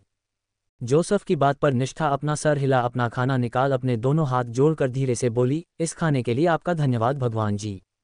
इतना कहकर निष्ठा खाने का प्रणाम कर खाना खाने लगी और विख्यात अजीब सा मुंह बनाए उसे देखते हुए बोला, थैंक्स कहना है तो मुझे कहो, क्योंकि ये खाना मेरे पैसों का है। जिसे निष्ठा बड़ी शांत आवाज में बोली, लेकिन आपको मेहनत करने की क्षमता तो भगवान जी ने ही दिया है न, तो उन्हें थैंक्स कहने से आप गरीब नहीं हो जाओगे। बहुत बोलती हो तुम, विख्यात ने रुड आवाज में कहा, जिसे सुन निष्ठा आगे कुछ भी नहीं बोल पाई और चुपचाप अपना खाना खाने लगी। जब विख्यात का डिनर खत्म हुआ उसने निष्ठा की तरफ देखते हुए कहा, मैं वेट कर रहा हूँ, आ जाओ। ये कहकर विख्यात ने अपने कदम सीधा ऊपर की तरफ बढ़ा दिए, जिसे घबराई हुई आंखों से जाते हुए देखने के बाद निष्ठा जोसेफ से बोली, वो मैं, तुमने हाँ कहा था, अब अपने बात से मुकर नहीं सकती, वरना बॉस तुम्हें अभी घर से धक्के मारकर निकाल देंगे। जोसेफ ने निष्ठा की आंखों को इग्नोर करते हुए कहा। जिसे सुन निष्ठा की बची कुची उम्मीद भी छूट गई और वो चुपचाप अपना खाना खत्म कर विख्यात के कमरे आई तो देखा विख्यात सिर्फ शॉर्ट्स में खड़ा अपने मसल्स को स्ट्रेच करते हुए वाल से बाहर देख रहा था, जिसे देखते हुए निष्ठा का शरीर ठंडा पड़ गया और वो चुपचाप दरवाजे के पास ही खड़ी रही जब उसके कान में विख्यात की आवाज गई, पूरी रात मुझे घूर कर बिताना चाहती हो क्या? जिसे सुनकर निष्ठा हड़बड़ा गई और जल्दी से अंदर आ गई, जिसे देख विख्यात उसे बिस्तर की तरफ इशारा करते हुए बोला, वहां जाने को कहा। जिस पर निष्ठा आखिरी बार अपनी बात रखते हुए बोली, सर, जो कहना है एक राउंड खत्म होने के बाद कहना। विख्यात ने निष्ठा की बात को काट उसकी तरफ अपने कदम बढ़ाते हुए कहा। विख्यात को अपनी तरफ आता हुआ देख निष्ठा अपने कदम पीछे लेते हुए जल्दी से बोली, सर, मुझे प्लीज़ कुछ टाइम दे दीजिए, मैं मेंटली इस चीज़ के लिए अभी तैयार नहीं हुआ। ये कहते हुए निष्ठा बिस्तर पर गिर गई, जिसे देख विख्यात बिना किसी भाव के निष्ठा को घूरते हुए उसके ऊपर झुकते हुए बोला, कहा न तुमसे टाइम वेस्ट मत करो मेरा। ये देखकर निष्ठा जल्दी से अपने हाथ विख्यात के सीने पर रखते हुए बोली, सर, प्लीज़ मेरी बात को समझने की कोशिश कीजिए, मैं मना नहीं कर रही हूँ, लेकिन मुझे कुछ वक्त चाहिए, फिर आप जैसे कहोगे मैं वैसे करूँगी। ये कहते हुए निष्ठा की आंखें नम हो गई, जिसे देखते हुए विख्यात के दिल में एक बार फिर अजीब सी टिस उठी, जिसे महसूस कर विख्यात निष्ठा के बगल में लेट गया और निष्ठा के कमर पर अपनी मजबूत बाहें डाल उसे अपनी तरफ खींचते हुए बोला, बस ऐसे ही रहना। इतना कहकर विख्यात अपनी आंखें बंद कर लेता है और निष्ठा चुपचाप उसके बगल में लेट जाती है। जब कुछ देर बाद उसे महसूस होता है कि विख्यात की पकड़ उससे छूट चुकी थी, जिसे महसूस कर निष्ठा चुपचाप बिस्तर से उठी और अपने कदम बाहर की तरफ बढ़ा दिए। ग्रेटर दैन राठौर पैलेस, रात का वक्त। उन्नति चुपचाप बिस्तर पर बैठी हुई थी जब अग्नि कमरे में आया और उन्नति को जागता हुआ एक नज़र देखने के बाद सीधा वॉशरूम की तरफ चला गया। फिर कुछ देर बाद फ्रेश होकर आया तो देखा उन्नति अभी भी बैठी बुक्स पढ़ रही थी, जिसे देख अग्नि उसे इग्नोर कर बिस्तर पर आकर बैठ गया। अग्नि के इग्नोर करने पर उन्नति उसकी तरफ देखते हुए बोली, सुनो। जिसे सुन अग्नि उसकी तरफ देखते हुए अपनी आंखें चढ़ाते हुए बोला, क्या? जिस पर उन्नति अपनी बुक्स रखते हुए बोली, मैं कल डैड से मिलने जाना चाहती हूँ। उन्नति की बात पर अग्नि अपनी आंखें चढ़ाते हुए बोला, किस खुशी में? इसमें खुशी वाली कोई बात नहीं है, बस मुझे अपने डैड से मिलना है। उन्नति ने अपनी बात रखी। जिसे सुन अग्नि अपना सर हिलाते हुए बोला, किस वाले से, जिनसे पैदा किया या जिसने आलिशान जिंदगी दी? अग्नि की बात सुन उन्नति का चेहरा गुस्से से भर गया और वो अपने दांत पीसते हुए बोली, तुम्हारे कितने बाप है? उन्नति की बात सुन अग्नि उसे घूरते हुए बोला, क्या कहा तुमने? वही जो तुमने सुना, तुम्हारे कितने बाप है? उन्नति ने अपनी बात दोहराई। जिसे सुन अग्नि उन्नति की तरफ बढ़ा तो उन्नति बिस्तर से उतरते हुए बोली, don't try this of sweet heart. उन्नति की बात पर अग्नि एक तिरछी मुस्कान के साथ बोला, क्या बात है? आ गई न अपनी असली औकात में? ऑफ कोर्स, तुमसे जो सीखा है, उन्नति ने मुस्कुराते हुए कहा। जिस मुस्कान को देख अग्नि एकदम से उन्नति के सामने आ उसके हाथ को कसकर पकड़ उसे अपने नजदीक लाकर बोला, सो तुमने अग्नि को देखा ही होगा, वैसे देखोगी क्यों नहीं? याद है न क्या हाल किया था तुम्हारे हर्ष की? हर्ष जो उन्नति का कॉलेज टाइम में बेस्ट फ्रेंड था, उसके जिक्र को सुनकर उन्नति की हालत खराब होने लगी। जिसे देख अग्नि हंसते हुए बोला, हा, क्या मेरी प्यारी बदकिस्मती, तुम्हारे चेहरे का तो रंग ही उड़ गया, लेकिन डोंट वरी, मैं तुम्हारे साथ ऐसा नहीं करूंगा। जिसे सुनकर उन्नति अग्नि से अपने हाथ को छुड़ाने की कोशिश करते हुए बोली, छोड़ो मुझे।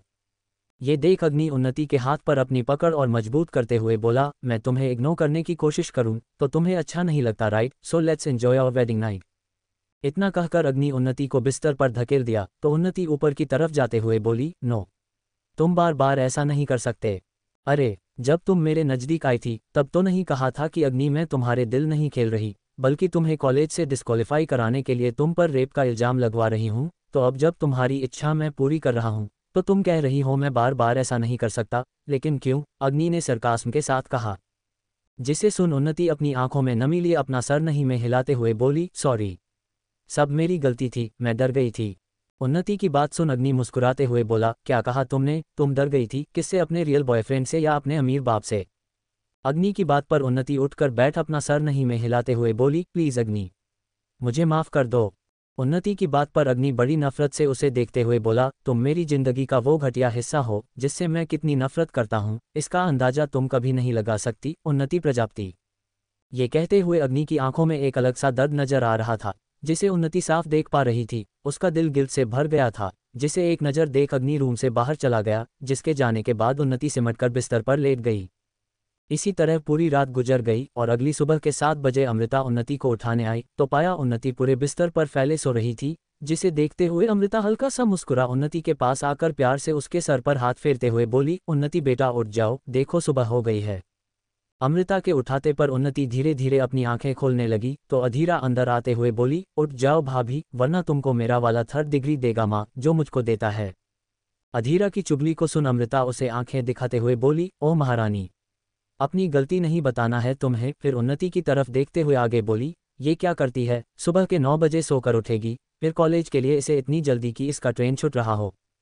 ओ कम ऑन माँ, मैं ट्रेन में ट्रैवल नहीं करती, पाने में को कार दे रखी है, अधीरा ने आंखें रोल करते हुए कहा। जिसे सुन अमृता उसे एक नज़र देखने के बाद उन्नति से बोली, बेटा चलो तुम शावर ले लो, फिर आज तुम्हारी पहली रसोई भी तो है ना। पहली रसोई का नाम सुन उन्नति छोटा सा मुंह बनाते हुए बोली, वो माँ मुझे खाना बनाना नहीं आता, कुछ भी बनाना नहीं आता। खाना आता है? अधीरा ने पूछा। जिसे सुन उन्नति ने अपना सर हिला दिया तो अधीरा ताली बजाते हुए बोली, वाह, अपन को कुछ नया पता चल गया, जिसे इग्नोर करो और चलो नहा लो। अधीरा की बात पर उन्नति अपना सर हिला वॉशरूम की तरफ चली गई। जिसके जाने के बाद अधीरा अमृता की तरफ देखते हुए बोली, माँ मैंने ब्रो को कमरे से बाहर जाते देखा रात में, वो स्टडी में है, शायद रात को इनका झगड़ा हुआ था, अमृता ने बिस्तर को ठीक करते हुए कहा। जिसे सुन अधीरा अपना सर हिला दी और कमरे से बाहर जाते हुए बोली, अपन जिम जा रहा है। इतना कहकर अधीरा घर में बने जिम की तरफ चली गई। जिसे जाते हुए एक नज़र देख अमृता रूम क्लीन कर उन्नति को आवाज़ लगाते हुए बोली, बेटा मैंने तुम्हारे लिए कपड़े रख दिए हैं, रेडी होकर आ जाना। ये कहकर अमृता कमरे से बाहर चली गई। Gym room. अधीरा यहाँ आए तो पाया अग्नि ट्रेडमिल पर दौड़ रहा था। जिसे देख अधीरा अपना ट्रैक कोट निकाल साइड में रखते हुए बोली, ब्रो भाभी तेरे को बुला रहा है। अधीरा की बात सुन अग्नि उसे एक नज़र देख इग्नोर कर दिया तो अधीरा बोली, तुम इतना भाव क्यों खा रही है, सिंपल सा बात की न मैं। जिसे सुन अग्नि अपनी आंखें छोटी करते हुए बोला, रियली? तुम प्रोनाउन सीधा इस्तेमाल नहीं करती, तुम सिंपल सी बात करोगी। अग्नि की बात सुन अधीरा उसके ट्रेडमिल के पास आ स्पीड बढ़ाते हुए बोली, तेरे को मेरी बात समझ नहीं आती ना? ले मेरे को भी तेरा लैंग्वेज समझ नहीं आता। अचानक अधीरा के ऐसा करने पर अग्नि जल्दी जल्दी दौड़ने लगा, लेकिन एकदम से उसका पैर स्लिप हुआ और वो नीचे गिर गया, जिसे देख अधीरा थोड़ी डर गई और वहां से भागने लगी। तो अग्नि उसके पैर को पकड़ पीछे खींचा, जिससे अधीरा मुंह के बल नीचे गिर गई। तो अग्नि उसके ऊपर आ उसके गाल को दबाते हुए बोला, अनपढ़ चुड़ैल, तेरी हिम्मत कैसे हुई मुझे नीचे गिराने की? अग्नि के ऊपर बैठने पर अधीरा चिल्लाते हुए बोली, पा बचाओ मुझे, ये खुला सांड जंजीर से छूट गया, पापा। अधीरा की बात सुन अग्नि उसके जबड़े को कसकर पकड़ते हुए बोला, कुत्ती, मुझे सांड कहा तूने, मैं तुझे छत से लटका दूंगा। अधीरा अग्नि के स्ट्रेंथ के आगे कमजोर थी, जिस कारण वो हार मानते हुए बोली, बस मैं हार मानती हूँ। जिसे सुन अग्नि अपनी आंखें चढ़ाते हुए बोली, प्रॉमिस कर, प्रॉमिस कुत्ते, उठ मेरे ऊपर से, अधीरा ने गुस्से में कहा। जिस पर अग्नि उसके ऊपर से उठ गया और उसके बगल में बैठ अपने घुटने को देखने लगा, जो हल्का छिल गया था। जिसे देखते हुए अधीरा बोली, ज्यादा लगी क्या? तुझे मार कर बताओ कितनी लगी है? अग्नि ने अपने दांत पीसते हुए कहा। जिसे सुन अधीरा मुंह बनाते हुए बोली, काटने को क्यों दौड़ रहा है? अग्नि उन्नति की बात को इग्नोर कर उठकर पानी पीने लगा, तो अधीरा भी उठकर खड़ी हो गई और अग्नि को देखने लगी। जिसे महसूस करते हुए अग्नि पानी पीकर बोला, घूर क्यों रही है? जिसके जवाब में अधीरा उसे देखते हुए बोली, चाइल्डहुड से जानती हूँ तुमको, तुम उससे प्यार करते हो ना, इसलिए शादी करके रखा है उसे। तारांकन, क्या जवाब होगा अग्नि का? कैसे विख्यात निष्ठा को हासिल करेगा और क्या निष्ठा इसके लिए अग्री करेगी? कैसे ये दो अलग सोच के लोग साथ होंगे? क्या हुआ अग्नि और उन्नति के अतीत में जानने के लिए बने रहिए मेरे साथ, कमेंट करके बताना मत भूलना आज का चैप्टर कैसा लगा। अधीरा के सवाल पर अग्नि होंठों पर तिरछी मुस्कान लिए बोला, क्या कहा तूने? प्यार? गलत, नफरत है मुझे उससे, इसलिए शादी करके लाया उसे ताकि उसे उसकी असली जगह बता सकूं। अधीरा अग्नि की बात सुनकर बोली, मापा तो पता चला तो उसको बहुत दुख होगा। जिसे सुनकर अग्नि अपनी मुट्ठी मजबूती से बंद करते हुए बोला, मेरे दुख से बढ़कर नहीं होगा, और न उस दुख से जो उन लोगों मुझसे दूर रहकर सालों सहे हैं, इसलिए मुफ्त के ज्ञान मत बांट। इतना कहकर अग्नि बिना अधीरा की और कोई बात सुने जिम ने निकल गया और सीधा अपने कमरे की तरफ चला गया। जिसे जाते हुए देख अधीरा गहरी सांस भर ट्रेडमिल पर भागने लगी। इधर अग्नि अपने कमरे आया तो वहां पर कोई नहीं था। जिसे देख अग्नि के चेहरे के भाव नॉर्मल हुए और वो वॉशरूम के अंदर चला गया और कुछ देर बाद शॉवर लेकर बाहर आया और क्लोजेट से अपने कपड़े निकालने लगा। कुछ देर बाद अग्नि रेडी होकर रूम से बाहर निकाला और मंदिर में जाकर भगवान के सामने हाथ जोड़ने के बाद जाने लगा। जब अमृता किचन से बाहर आते हुए अग्नि को रोकते हुए बोली, रुको, कहाँ भाग रहे हो? मॉम, आज ऑफिस में बहुत इंपॉर्टेंट मीटिंग है, मेरे टेंडर भरने का लास्ट डेट है, मुझे पहुंचना बहुत जरूरी है, अग्नि ने जवाब दिया। जिसे सुनकर अमृता थोड़ी नाराजगी से बोली, आज तुम्हारी बीवी की पहली रसोई है और तुम भाग रहे हो? बीवी तो यही है ना, फिर कभी खा लूंगा उसके हाथ का, अग्नि ने जवाब दिया। जिसे इग्नोर कर अमृता जोर से बोली, अधीरा, विधांत जी। जब नीचे आते हुए विधांत बोला, तुमने बुलाया और मैं चला आया स्वीट हार्ट। विधांत की बात सुन अमृता उसे आंखें दिखाते हुए बोली, और आपकी राजकुमारी? तुमने बुलाया माँ और मैं चला आया माँ, अधीरा ने आते हुए कहा। अधीरा की बात सुनकर अग्नि अमृता से बोला, मॉम, अगर आप कहो तो किसी अच्छे से स्कूल में इसका एडमिशन करवा देता हूँ, नर्सरी क्लास में, बोलना भी नहीं आता इसे। अग्नि की बात सुन अधीरा आराम के साथ अपनी कुर्सी पर बैठते हुए बोली, तेरी जल रही है, मेरी गलती नहीं है, और मेरा उम्र स्कूल जाने का नहीं है, कॉलेज जाने का है, इसलिए फ्री का ज्ञान मत बांट। अग्नि अधीरा की बात सुन उसे घूरने लगा, जिस पर विधांत अपने को कुर्सी की तरफ इशारा करते हुए बोले, बैठो, हम सब में कोरोना वायरस नहीं लगा है। जिसे सुन अग्नि कुर्सी पर बैठते हुए बोला, मुझे ऑफिस जाना है। ऑफिस 10 बजे ओपन होता है, 8 बजे क्या करने जा रहे हो? विधांत ने आंखें चढ़ाते हुए पूछा। जिसके जवाब में अधीरा धीरे से बोली, पा, मैं तो कहता हूँ इसका पक्का किसी के साथ अफेयर चल रहा है, बीवी होने के बावजूद दूसरा सेटिंग करके रखती है, ये गद्दार कहीं का। अधीरा की बात पर अग्नि विधांत से बोला, इस पागल का किसी जिंदा लड़के को देखकर बलि दो यार, वरना पिशाचिनी की तरह जब तक यहाँ रहेगी मेरा खून पीती रहेगी। ये सुनकर अधीरा घूर कर अग्नि की तरफ देखने लगी। जब अग्नि अमृता से बोला, मॉम, मुझे लेट हो रहा है। अग्नि की बात पर अमृता उसे हाथ दिखाकर चुप रहने को कहते हुए जोर से बोली, उन्नति, बेटा सबका नाश्ता ले आओ। अमृता की आवाज लगाने पर अग्नि बिना उन्नति की तरफ ध्यान दिए अपना फोन चलाने लगा। जब उन्नति पीले रंग की साड़ी पहने किचन से बाहर आए और कुछ सर्वेंट उसके पीछे किचन से बाहर आए। उन्नति साड़ी की वजह से काफी अनकंफर्टेबल थी, लेकिन फिर भी वो चल रही थी। जब अधीरा उन्नति को देखते हुए अग्नि से बोली, ब्रो, आंखों का ढक्कन उठाकर जरा बीवी को देखो अपनी। अधीर की बात सुन अग्नि उसे इग्नोर करते हुए फ़ोन उठा कान में लगाकर बोला, तुम घर से निकले कि नहीं? जिस पर दूसरी तरफ से नकुल हड़बड़ाहट में बोला, मैं शावर लेकर तुरंत निकल चुका हूं सर। इडियट, मैंने ये नहीं पूछा कि तुम बिना नहाए निकले हो या नहाकर निकले हो, मैंने पूछा तुम कितने मिनट में ऑफिस पहुंच जाओगे, अग्नि ने दांत पीसते हुए कहा। जिस पर नकुल लगभग रोते हुए बोला, मैं 15 मिनट में पहुंच जाऊंगा सर और सारी तैयारी करके रखूंगा। ये सुनकर अग्नि बिना नकुल की बात सुन कॉल कटकर पॉकेट में रख लिया। जब उन्नति उसके प्लेट में सैंडविच डालने लगी तो अग्नि जल्दी से अपना हाथ प्लेट में रखते हुए बोला, मैं ये नहीं। ये कहते हुए उसका चेहरा गुस्से से भर गया क्योंकि उन्नति में उसके हाथ में ही सैंडविच रख दिया था। अग्नि को नहीं पता था कि उसे नाश्ता सर्व करने वाली उन्नति थी, जिस कारण उसने गुस्से में सर उठाकर देखा तो उन्नति गले में मंगलसूत्र, माथे में लाल सिंदूर, अपने बालों को समेटकर बंद बनाई हुई थी और उसके बालों का एक लट बार बार उसके गाल को चूम रहा था। जिस पर उन्नति अग्नि की गुस्से भरी आंखों को देखकर सैंडविच उठाते हुए बोली, मुझे पता नहीं था कि तुम नहीं खाते, तुम पोहा खाओगे। उसे कोई कुत्ता भी ना खाए, मैं खाऊंगा, अग्नि ने दांत पीसते हुए कहा। जिसे सुनकर उन्नति अपनी आंखें रोल करते हुए बोली, मैंने आलू के पराठे बनाए हैं, तुम खाओगे। अग्नि उन्नति की बात सुन अपनी फ्रस्ट्रेशन को कंट्रोल करते हुए अमृता से बोला, मॉम, मुझे नाश्ता मिलेगा। अमृता अग्नि की बात सुनकर आराम से विधांत के बगल में रखे कुर्सी पर बैठते हुए बोली, मैंने किचन से रिटायरमेंट ले ली बेटा, अब तुम्हारी बीवी जो बनाएगी सबको वही खाना होगा, अब वो चाहे उबालकर पानी दे या घास फूस। अमृता की बात पर उन्नति गाजर का हलवा सब लोगों को देते हुए बोली, ये मीठा था। विधांत जो कि मजे के साथ सैंडविच और पोहा खा रहे थे, गाजर का हलवा देख उनकी आंखें चमक उठी और वो अपना हाथ आगे बढ़ाते हुए बोले, मेरा फेवरेट। जिसे सुनकर उन्नति के चेहरे पर छोटी सी मुस्कान आ गई और उसने विधांत की तरफ कटोरी बढ़ा दी और अधीर अमृता को भी दे दिया, जिसे लेकर सभी खुश होकर खाने लगे। लेकिन अग्नि ने अभी तक एक निवाला भी नहीं खाया था, जिसे देखते हुए उन्नति उसकी तरफ गाजर का हलवा बढ़ाकर बोली, इसे खा लो, बाकी नहीं खाओगे, ठीक है लेकिन इसे। अग्नि उन्नति की बात सुन गुस्से से उसकी तरफ देखने के बाद उसके हाथ से हलवा लगभग छीनते हुए चम्मच से एक निवाला मुंह में डालने के बाद पूरी कटोरी डाइनिंग टेबल पर पटकते हुए बोला, तुम ही खाओ, पूरी शुगर की फैक्ट्री डाल दिया इसके अंदर, खाना बनाना नहीं आता तो क्यों बना रही हो, यहाँ सर्वेंट सारे मर नहीं गए हैं। उन्नति अग्नि की बात सुनकर उसे और कटोरी को गुस्से से देखने लगी, जिस पर अमृता उन्नति से बोली, उसकी आदत है, खाने में बहुत नखरे हैं, वो कैंटीन से कुछ खा लेगा, तुम अपना दिमाग खराब मत करो। ये सुनकर अग्नि नाराजगी से अमृत की तरफ देखते हुए बोला, फाइन, तो रखो अपनी बहू को, जा रहा हूं मैं। इतना कहकर अग्नि बिना कुछ खाए ऑफिस के लिए निकल गया।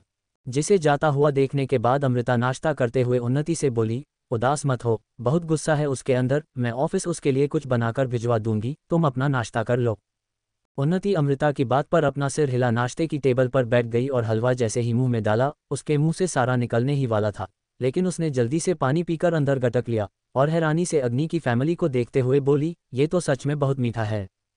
जिसे सुनकर विधांत सैंडविच की तरफ इशारा करते हुए बोले, लेकिन ये अच्छा है, नमकीन और मीठे के कॉम्बिनेशन में ज़्यादा दिक्कत नहीं होती, मैंने सोचा था उससे तो अच्छा ही बना है। अधीरा विधांत की बात पर उसे थम्स अप दिखाने के बाद उन्नति को एक एनवेलप देते हुए बोली, पहली रसोई के लिए माँ ने कहा देना होता है।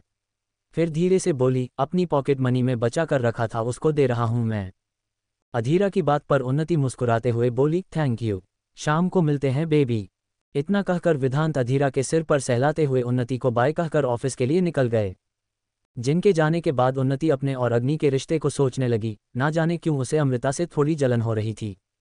उन्नति के चेहरे के एक्सप्रेशंस को देखते हुए अमृता बोली, चलो मैं तुम्हें अग्नि के पसंद के खाने की रेसिपी बताती हूँ, जब मैं नहीं रहूंगी तब तुम उसे बनाकर खिलाना। इतना कहकर अमृता किचन की तरफ चली गई तो उन्नति भी उसके पीछे आते हुए बोली, लेकिन आप कहाँ जाओगी? जिसके जवाब में अमृता मुस्कुराते हुए बोली, जिंदगी का क्या है बेटा, आज है कल नहीं, और मनुष्य की जीवनी तब तक है जब तक वो जीवित है, मरने के बाद सिर्फ उसकी यादें रह जाती है। ये सुनकर उन्नति अमृता के हाथ को पकड़ते हुए बोली, आपको कुछ नहीं होगा, अगर आपको कुछ हो गया तो आपका डेविल बेटा मुझे फांसी पर लटका देगा, तो मुझे कौन बचाएगा? उन्नति की बात सुन अमृता मुस्कुराते हुए उसके हाथ पर हाथ रख कर बोली, अभी तो जिंदा हूं, लेकिन अग्नि से इतना मत डरा करो, वो तुम्हें खाने जाएगा। आप खाने की बात करती हो, वो पागल चाहे तो मुझे एनाकोंडा की तरह जिंदा निगल सकता है, उन्नति ने मुंह बनाते हुए कहा।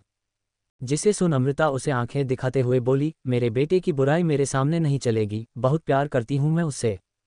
उन्नति अपना सिर हिला दी और अमृता के साथ उसकी रेसिपी देखने लगी।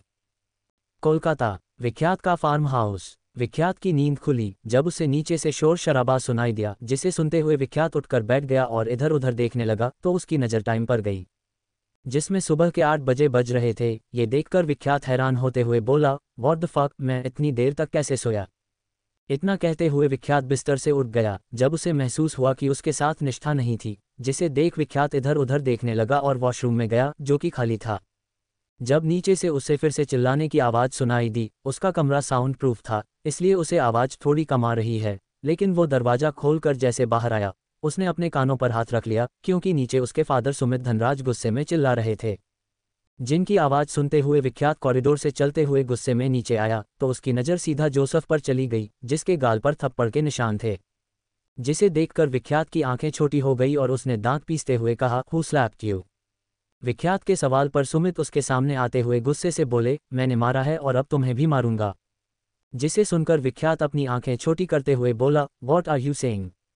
विख्यात के तेवर को देखते हुए सुमित ने गुस्से में अपना हाथ उसे पर उठाया तो विख्यात उसके हाथ को पकड़ नीचे झटकते हुए बोला, बुढ़ापे में ज़्यादा गिल्ली डंडा खेलने की कोशिश मत कीजिए, टूट जाएगा हाथ।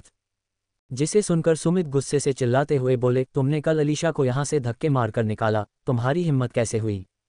सुमित की बात सुनकर विख्यात बिना किसी भाव के बोला, मेरा घर है ये, यहाँ वही होगा जो मैं चाहूँगा, आपको हजम नहीं तो निकालो। विख्यात की बात पर सुमित अपने दांत पीसते हुए बोले, तुम्हें पता भी है अलीशा कौन है। उसके डैड इंडिया के साथ साथ दुबई में भी अपना बिजनेस चल रहे हैं, इकलौती बेटी है वो, उनके सारी प्रॉपर्टी पर तुम्हारा इकलौता हिस्सा होता, इतना भी दिमाग नहीं है तुम्हारे पास बेवकूफ़, मारपीट के अलावा और कुछ जानते हो तुम। और आप पैसे के अलावा कुछ जानते हो, भूखे नंगे की तरह हमेशा पैसा पैसे करते रहते हो, आप अपनी जमीर अपने आप को बेचो पैसे के लिए, लेकिन मैं नहीं बेच रहा और निकालो मेरे घर से, विख्यात ने गुस्से में चिल्लाकर कहा। जिसकी आवाज़ को सुनकर सुमित एक पल के लिए घबरा गए, लेकिन फिर से गुस्सा करते हुए बोले, तुम बदतमीज लड़के।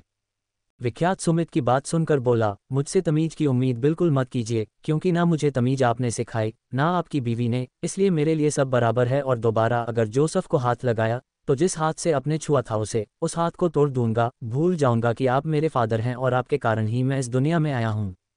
विख्यात की आवाज़ में नफरत को देखते हुए सुमित उसे गुस्से से देखते हुए बोले, तुम्हारी शादी तो अलीशा के साथ ही होगी, चाहे उसके लिए मुझे कुछ भी करना पड़े। इतना कहकर सुमित एक नज़र जोसेफ को देखने के बाद वहां से चले गए, जिनके जाने के बाद विख्यात जोसेफ से बोला, आइस लगाओ, ठीक हो जाएगा। इतना कहकर विख्यात जार उठकर पानी पीने लगा और रुककर जोसेफ से बोला, वो लड़की कहाँ है। जिस पर जोफेस थोड़ा कंफ्यूज होकर बोला, वो लड़की मतलब निष्ठा। जिसे सुनकर विख्यात अपना सिर हिला दिया तो जोसेफ निष्ठा के रूम की तरफ इशारा करते हुए बोला, रात को देखा तो वो आपके कमरे से निकलकर वहां जा रही थी। जोसेफ की बात पर विख्यात पानी पीने के बाद बोला, नज़र रखो उसे पर, चोट लगती है मुझे। फिर खुद से धीरे से बोला, मुझे पता भी नहीं चला, मेरे बगल से उठी तो। ये कहते हुए विख्यात फिर से अपने बेडरूम की तरफ चला गया। वहीं निष्ठा अपने कमरे में दीवार से लगकर बैठी नीचे हो रहे झगड़ों को सुन रही थी, जब उसके कमरे के दरवाजे पर जोर जोर से दस्तक हुई, जिसे सुनकर निष्ठा डर गई और जाकर उसने दरवाजा खोला तो सामने जोसेफ खड़ा हुआ था। जिसे देखकर निष्ठा थोड़ी हिम्मत करते हुए बोली, वो कौन थे जो सर पर गुस्सा कर रहे थे। जिसके जवाब में जोसेफ निष्ठा से बोला, बॉस ने कहा है कि तुम्हें उनके बेडरूम में रहना है। जोसेफ को अपनी बात का जवाब ना देता हुआ देख निष्ठा थोड़ी उदास होकर बोली, सर। जब विख्यात वहां पर अपना जिम कॉस्ट्यूम पहना धमका और निष्ठा को देखते हुए बोला, तुम फिजिकल थेरेपिस्ट 15 मिनट के अंदर नीचे आओ, वेट कर रहा हूं। इतना कहकर विख्यात बिना निष्ठा की बात सुने नीचे की तरफ चला गया। जिसे जाता हुआ असमंजस में देखने के बाद निष्ठा जोसेफ की तरफ देखने लगी तो जोसेफ बोला, 15 मिनट में नीचे आ जाओ। इतना कहकर जोसेफ भी वहां से चला गया। जिनके जाने के बाद निष्ठा एक गहरी सांस भरकर जल्दी से फ्रेश होकर सिंपल सा लोअर और ऊपर हुडी पहनकर नीचे आ गई। उसने अपने बालों को पोनीटेल में बांध दिया था।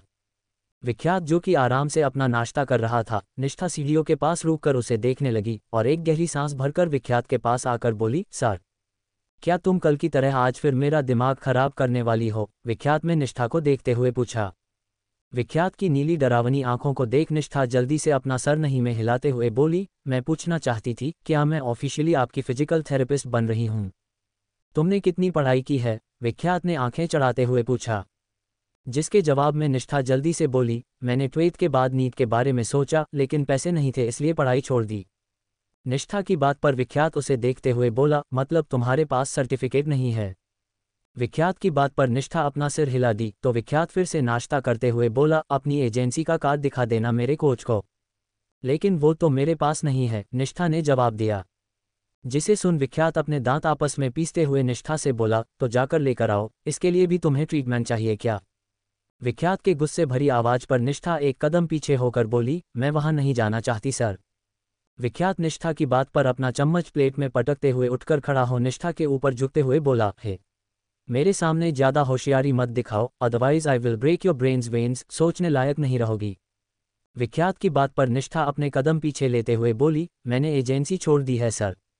जिसे सुन विख्यात के कदम रुक गए और वो निष्ठा को घूरने लगा, जिस पर निष्ठा जल्दी से बोली, मुझे वो जगह अच्छी नहीं लगी, इसलिए मैं काम छोड़ दिया। निष्ठा की बात पर विख्यात अपनी आईब्रो चढ़ाते हुए बोला, जगह अच्छी नहीं लगी या तुम्हारे स्टैंडर्ड की नहीं थी? विख्यात की बात पर निष्ठा अपना सर नहीं में हिलाते हुए बोली, ऐसी बात नहीं है सर, मुझे वो जगह अच्छी नहीं लगी और जहां तक बात है स्टैंडर्ड की, मैं खुद एक झोपड़ी में रहती हूँ। ये सुन विख्यात अपना बैग निष्ठा की तरफ फेंकते हुए बोला, पकड़ो चलो। इतना कहकर विख्यात आगे की तरफ बढ़ गया तो जोसेफ बीच में बोला, बॉस। उसने नाश्ता। लेकिन विख्यात जोसेफ की बात को इग्नोर करते हुए बाहर चला गया, जिसे देख निष्ठा गहरी सांस भरकर विख्यात के पीछे चली आई। विख्यात जाकर ड्राइविंग सीट पर बैठ गया तो निष्ठा बाहर ही खड़ी हो गई, जिसे देख विख्यात विंडो नीचे करते हुए बोला, आरती लेकर आऊं, बैठो। जिसे सुनकर निष्ठा जल्दी से उसके बगल वाले पैसेंजर सीट पर बैठ गई तो विख्यात सीट बेल्ट लगाते हुए निष्ठा से बोला, सीट बेल्ट। निष्ठा में विख्यात की बात का कोई जवाब नहीं दिया, जिसे देखकर विख्यात सख्ती से बोला, तुम कभी कभी बहरी हो जाती हो क्या? जिसे सुनकर निष्ठा अपनी आंखें कसकर बंद करते हुए बोली, मुझे सीट बेल्ट लगाना नहीं आता। निष्ठा की बात सुन विख्यात उसे घूरने के बाद उसके पास आकर सीट बेल्ट खींचकर लगा दिया और गाड़ी यू टर्न लेते हुए फुल स्पीड में फार्म हाउस से बाहर भगा दिया। जिसे देखते हुए निष्ठा कसकर गाड़ी में लगे हैंडल को पकड़ स्पीड कम होने का इंतजार करने लगी, लेकिन विख्यात के मूड को देखकर नहीं लग रहा था, क्योंकि वो हैवी ड्राइवर था। लेकिन जब निष्ठा से बर्दाश्त नहीं हुआ वो थोड़े जोर से बोली, सर प्लीज़ धीरे चलाए। निष्ठा की बात सुन विख्यात एक नज़र उसकी तरफ देखने के बाद गाड़ी की स्पीड और तेज कर दी, जिसे देखकर निष्ठा ने चुप रहना ही सही समझा। कुछ देर बाद विख्यात की कार पार्किंग लॉट में रुकी। तब जाकर निष्ठा ने अपनी आंखें खोली और सामने देखा तो एक आलीशान जिम उसके सामने था, जहां बड़े बड़े अक्षरों में लिखा हुआ था, ब्लैक पाइथन जिम। जिसे देखते हुए निष्ठा धीरे से बोली, लेकिन काले रंग का तो अजगर होता ही नहीं है। निष्ठा को खुद में बड़बड़ाता हुआ देखकर विख्यात बोला, क्या हुआ? कुछ भी तो नहीं, निष्ठा ने मुश्किल से कहा। जिसे सुन विख्यात उसे अंदर की तरफ इशारा करते हुए बोला, सारे मेंबर अंदर हैं, बाहर आरती लेकर नहीं आएंगे तुम्हारे लिए। जिस पर निष्ठा अपना सिर हिलाते हुए विख्यात के साथ अंदर की तरफ चली गई। तारांकन, क्या होने वाला है आगे इस कहानी में? निष्ठा और विख्यात के बीच में जो ऑकवर्ड भारी केमिस्ट्री है कैसे क्लियर होगी? अग्नि और उन्नति के रिश्ते में क्या सुधार होगा? जानने के लिए बने रहिए मेरे साथ, कमेंट करके बताना मत भूलना आज का चैप्टर कैसा लगा। निष्ठा विख्यात के साथ आज पहली बार उसके जिम आई हुई थी, जहां विख्यात उसे अपनी पर्सनल फिजियो के तौर पर इंट्रो करवाने वाला था, जिसके लिए निष्ठा थोड़ी नर्वस थी, लेकिन विख्यात के गुस्से के डर से चुप थी। जब विख्यात और निष्ठा लिफ्ट में पहुंचे, पर जब लिफ्ट बंद होने लगा, अचानक फिर से खुल गया और एक लड़का अंदर आया जिसकी उम्र विख्यात के बराबर ही थी। उसने जब विख्यात को देखा उसके चेहरे के एक्सप्रेशन बदल गए और उसने उसे तुरंत इग्नोर कर दिया, जिसे निष्ठा ने अच्छे से नोटिस किया, लेकिन कुछ कहना सही नहीं समझा। लेकिन जब उस लड़के की नज़र निष्ठा पर गई वो उसे ऊपर से लेकर नीचे तक देखने लगा। निष्ठा उसके इस तरह से देखने पर थोड़ी अनकंफर्टेबल हो गई और विख्यात की तरफ देखने लगी, जो कि बिना किसी पर ध्यान दिए अपने फ़ोन को देख रहा था। जिसे देखते हुए निष्ठा ने कुछ नहीं कहा। तभी उनकी लिफ्ट आकर उनके फ्लो पर रुकी, जिस पर विख्यात लिफ्ट से बाहर निकला। जब निष्ठा बाहर निकलने लगी, वो लड़का अपना हाथ आगे करते हुए बोली, हे, हु आर यू और यहाँ क्या कर रही हो? जिसे सुनकर निष्ठा विख्यात की तरफ इशारा करते हुए बोली, मैं उनके साथ आई हूँ। निष्ठा के इशारे पर वो लड़का जा रहे विख्यात को एक नज़र देखकर बोला, क्या लगता है वो तुम्हारा? जिस सवाल का जवाब निष्ठा के पास नहीं था। जब विख्यात वहां आ धमका और उस लड़के के हाथ को झटकते हुए निष्ठा के हाथ को पकड़कर रुड आवाज में बोला, मैं तुम्हारा बॉडीगार्ड नहीं हूं, समझी, डॉग। विख्यात के डॉक्टर कहने पर निष्ठा हैरानी से उसे देखने लगी, जिसे इग्नोर कर विख्यात निष्ठा को लेकर लिफ्ट से बाहर आया और अंदर की तरफ जाने लगा। जिसे देख वो लड़का भी उनके पीछे चला आया। विख्यात निष्ठा को लेकर जिम के अंदर आया। वो पूरा जिम फ्लो के अकॉर्डिंग डिवाइड था। सीनियर और जूनियर के साथ एथलीट की बॉक्सिंग ट्रेनिंग भी होती थी, जिस कारण वहां पर पूरा लड़के भरे पड़े थे। जब कोच की नज़र विख्यात पर गई, वो उसके पास आते हुए बोले, योर डैम बॉय, इतना वक्त लगता है आने में, भूल गई क्या 2 हफ्ते बाद बांग्लादेश में तुम्हारा मैच है? जिसे सुन विख्यात अपना सर हिलाते हुए बोला, आई नो। विख्यात की बात सुन कोच की नज़र निष्ठा पर गई, जिसे देख कोच विख्यात से बोले, इस फ्लो पर गर्ल्स अलाउड नहीं है, पता है न तो रूल ब्रेक क्यों। जिसके जवाब में विख्यात निष्ठा की तरफ इशारा करते हुए बोला, she is my physio doc Nishtha Gandhi. विख्यात की बात सुन कोच निष्ठा को 2 मिनट देखने के बाद विख्यात से बोले, ओ आई रिमेंबर। वॉट? विख्यात ने पूछा। जिसके जवाब में कोच निष्ठा की तरफ इशारा करते हुए बोले, मैंने लाइफ केयर एजेंसी से कांटेक्ट किया था, तुम्हारे लिए पर्सनल फिजियो के लिए, ये शायद वही है ना? निष्ठा कोच के सवाल पर अपना सिर हिलाते हुए बोली, यस सर। जिसे सुन कोच खुश होते हुए बोले, नीस टू मीट यू, मेरे इस बदमाश को एक फिजियो की बहुत ज़रूरत थी, पहले भी बहुत आए लेकिन। ये कहते हुए वो चुप हो गए क्योंकि विख्यात उन्हें घूर रहा था। जिसे देखते हुए कोच अपने तेवर में आते हुए बोले, घुना बंद करो और जाओ अपने प्रैक्टिस में, मुझे तुम्हारी फिजियो से बात करनी है। जिसे सुन विख्यात एक नज़र निष्ठा को देख अपना बैग ब्रेंच पर रखते हुए प्रैक्टिस के लिए चला गया। जिसे एक नज़र देख निष्ठा कोच की तरफ देखने लगी तो कोच मुस्कुराते हुए बोले, शायद तुम्हें याद नहीं है, लेकिन मैं तुमसे पहले भी मिल चुका हूँ। जब मैं अपने बेटे को एजेंसी लेकर गया था तो तुमने ही उसका ट्रीटमेंट किया था, और विख्यात मेरे बेटे जैसे है, इसलिए मैंने तुम्हारे लिए वहां पर कांटेक्ट किया, लेकिन पता चला कि तुमने रिजाइन कर दिया है, इसलिए मैं कोई और देख रहा था, लेकिन देखो तुम ही विख्यात की फिजियो बन गई। विस्मयादिबोधक चिन्ह उद्धरण चिन्ह। कोच की बात सुन निष्ठा अपना सर हिलाते हुए बोली, आपके इंटरेस्ट के लिए थैंक यू सर, लेकिन आपने कहा पहले भी सर के लिए और फिजियो आ चुके हैं, तो वो टिके क्यों नहीं? जिसके जवाब में कोच कुछ कहते उससे पहले उन्हें रिंग के अंदर से किसी के चिल्लाने की आवाज़ आई। जिसे सुन कोच ने उस तरफ देखा जहां विख्यात एक लड़के के साथ स्पर्क कर रहा था और उसके गले को कसकर दबा रखा था, जिस कारण वो चिल्ला रहा था, लेकिन विख्यात उसके गले को छोड़ने के मूड में बिल्कुल नहीं दिख रहा था। जिसे देखते हुए कोच भागते हुए उसके पास आकर बोले, विख्यात छोड़ो उसे।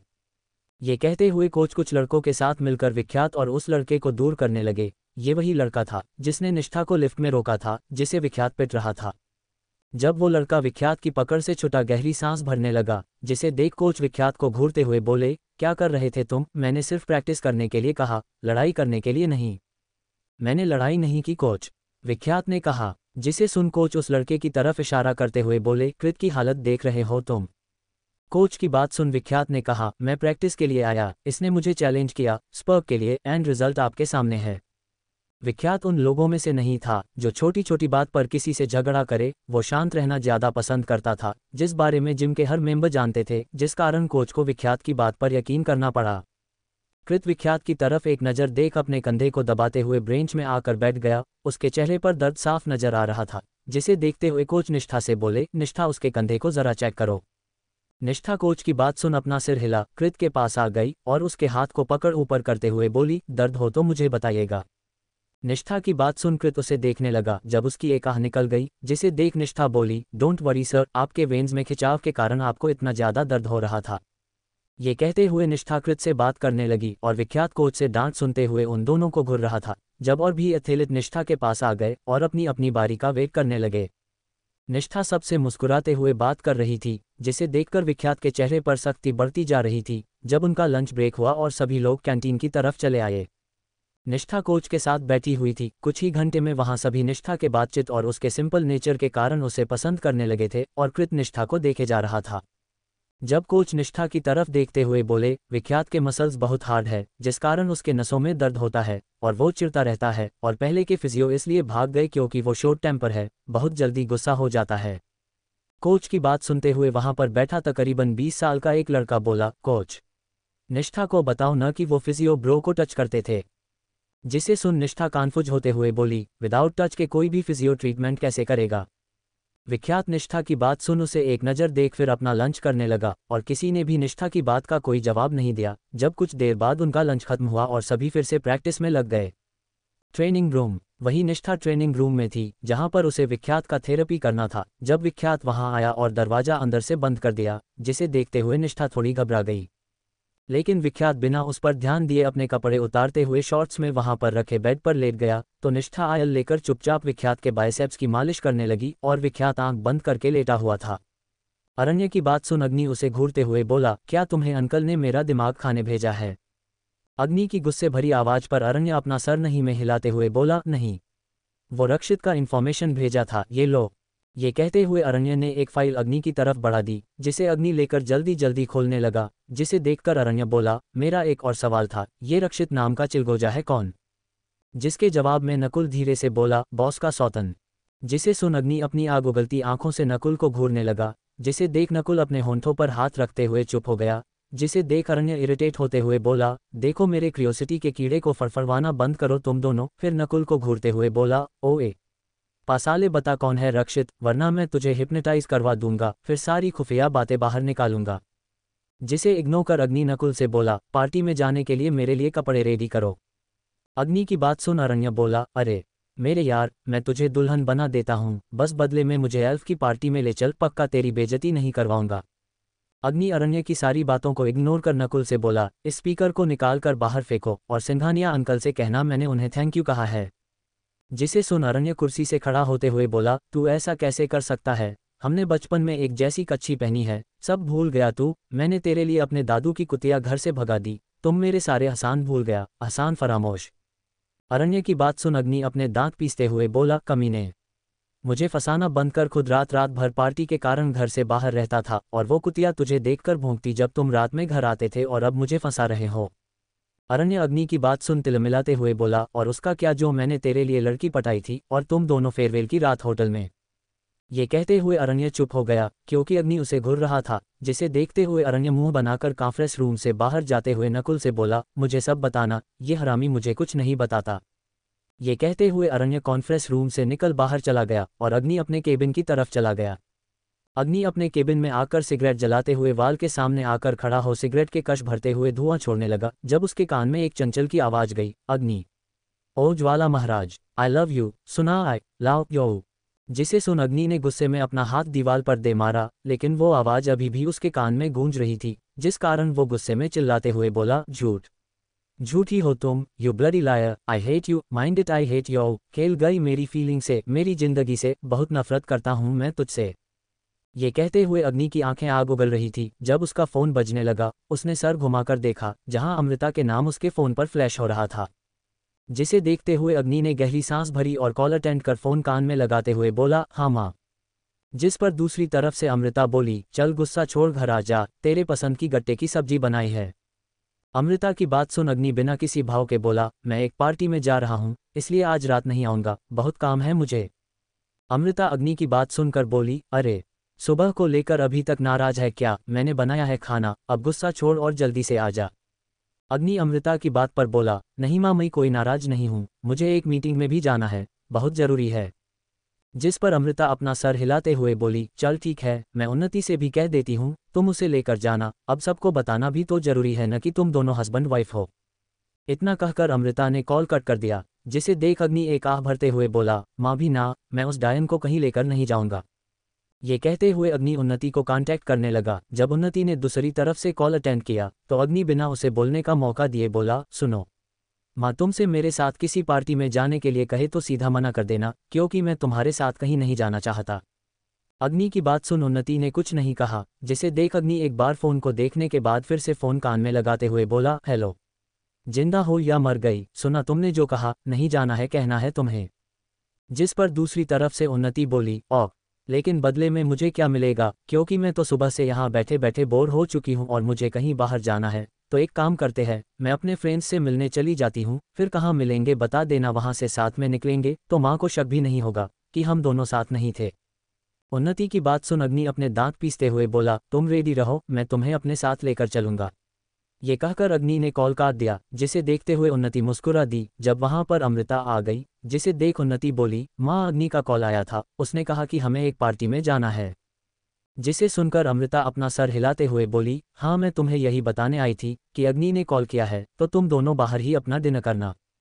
अमृता की बात पर उन्नति थोड़ी कन्फ्यूज होते हुए बोली, लेकिन मैं क्या पहनूं, क्योंकि मैं साड़ी में बहुत अनकंफर्टेबल हो जाती हूँ। जिस पर अमृता उसे शांत करते हुए बोली, कोई बात नहीं, जो तुम्हें अच्छा लगे वही पहनो, कोई मना नहीं करेगा। अमृता की बात सुन उन्नति अपना सर हिला। जो भी उसके लिए कपड़े आए थे सभी को देखने लगी, जिसमें अमृता उसका साथ देने लगी। इसी तरह से पूरी शाम रात में ढल गई, लेकिन अग्नि नहीं आया। जिसे देखते हुए अमृता अग्नि के नंबर पर कॉल करने लगी, लेकिन अग्नि ने उसका कॉल अटेंड नहीं किया। जिसे देख अमृता ने नकुल को कॉल किया, लेकिन उसने भी कॉल अटेंड नहीं किया। उन्नति अमृता की तरफ देखते हुए उसके पास आकर बोली, कोई बात नहीं माँ, शायद अग्नि को किसी जरूरी काम से जाना पड़ा हो। उन्नति की बात सुन अमृता विधांत की तरफ देखते हुए बोली, आपको पता है अग्नि कहाँ गया है? जिसके जवाब में विधांत बोले, हाँ वो मिस्टर एल्फ के पार्टी में गया है और अब तो पार्टी शुरू हो गई होगी, उसे गए काफ़ी वक्त हो गया।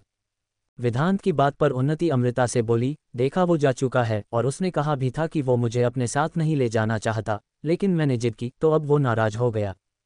उन्नति की बात सुन अमृता विधांत से बोली, ये भी कोई बात हुई, ये कैसी हरकतें कर रहा है ये लड़का, मुझे तो समझ ही नहीं आता।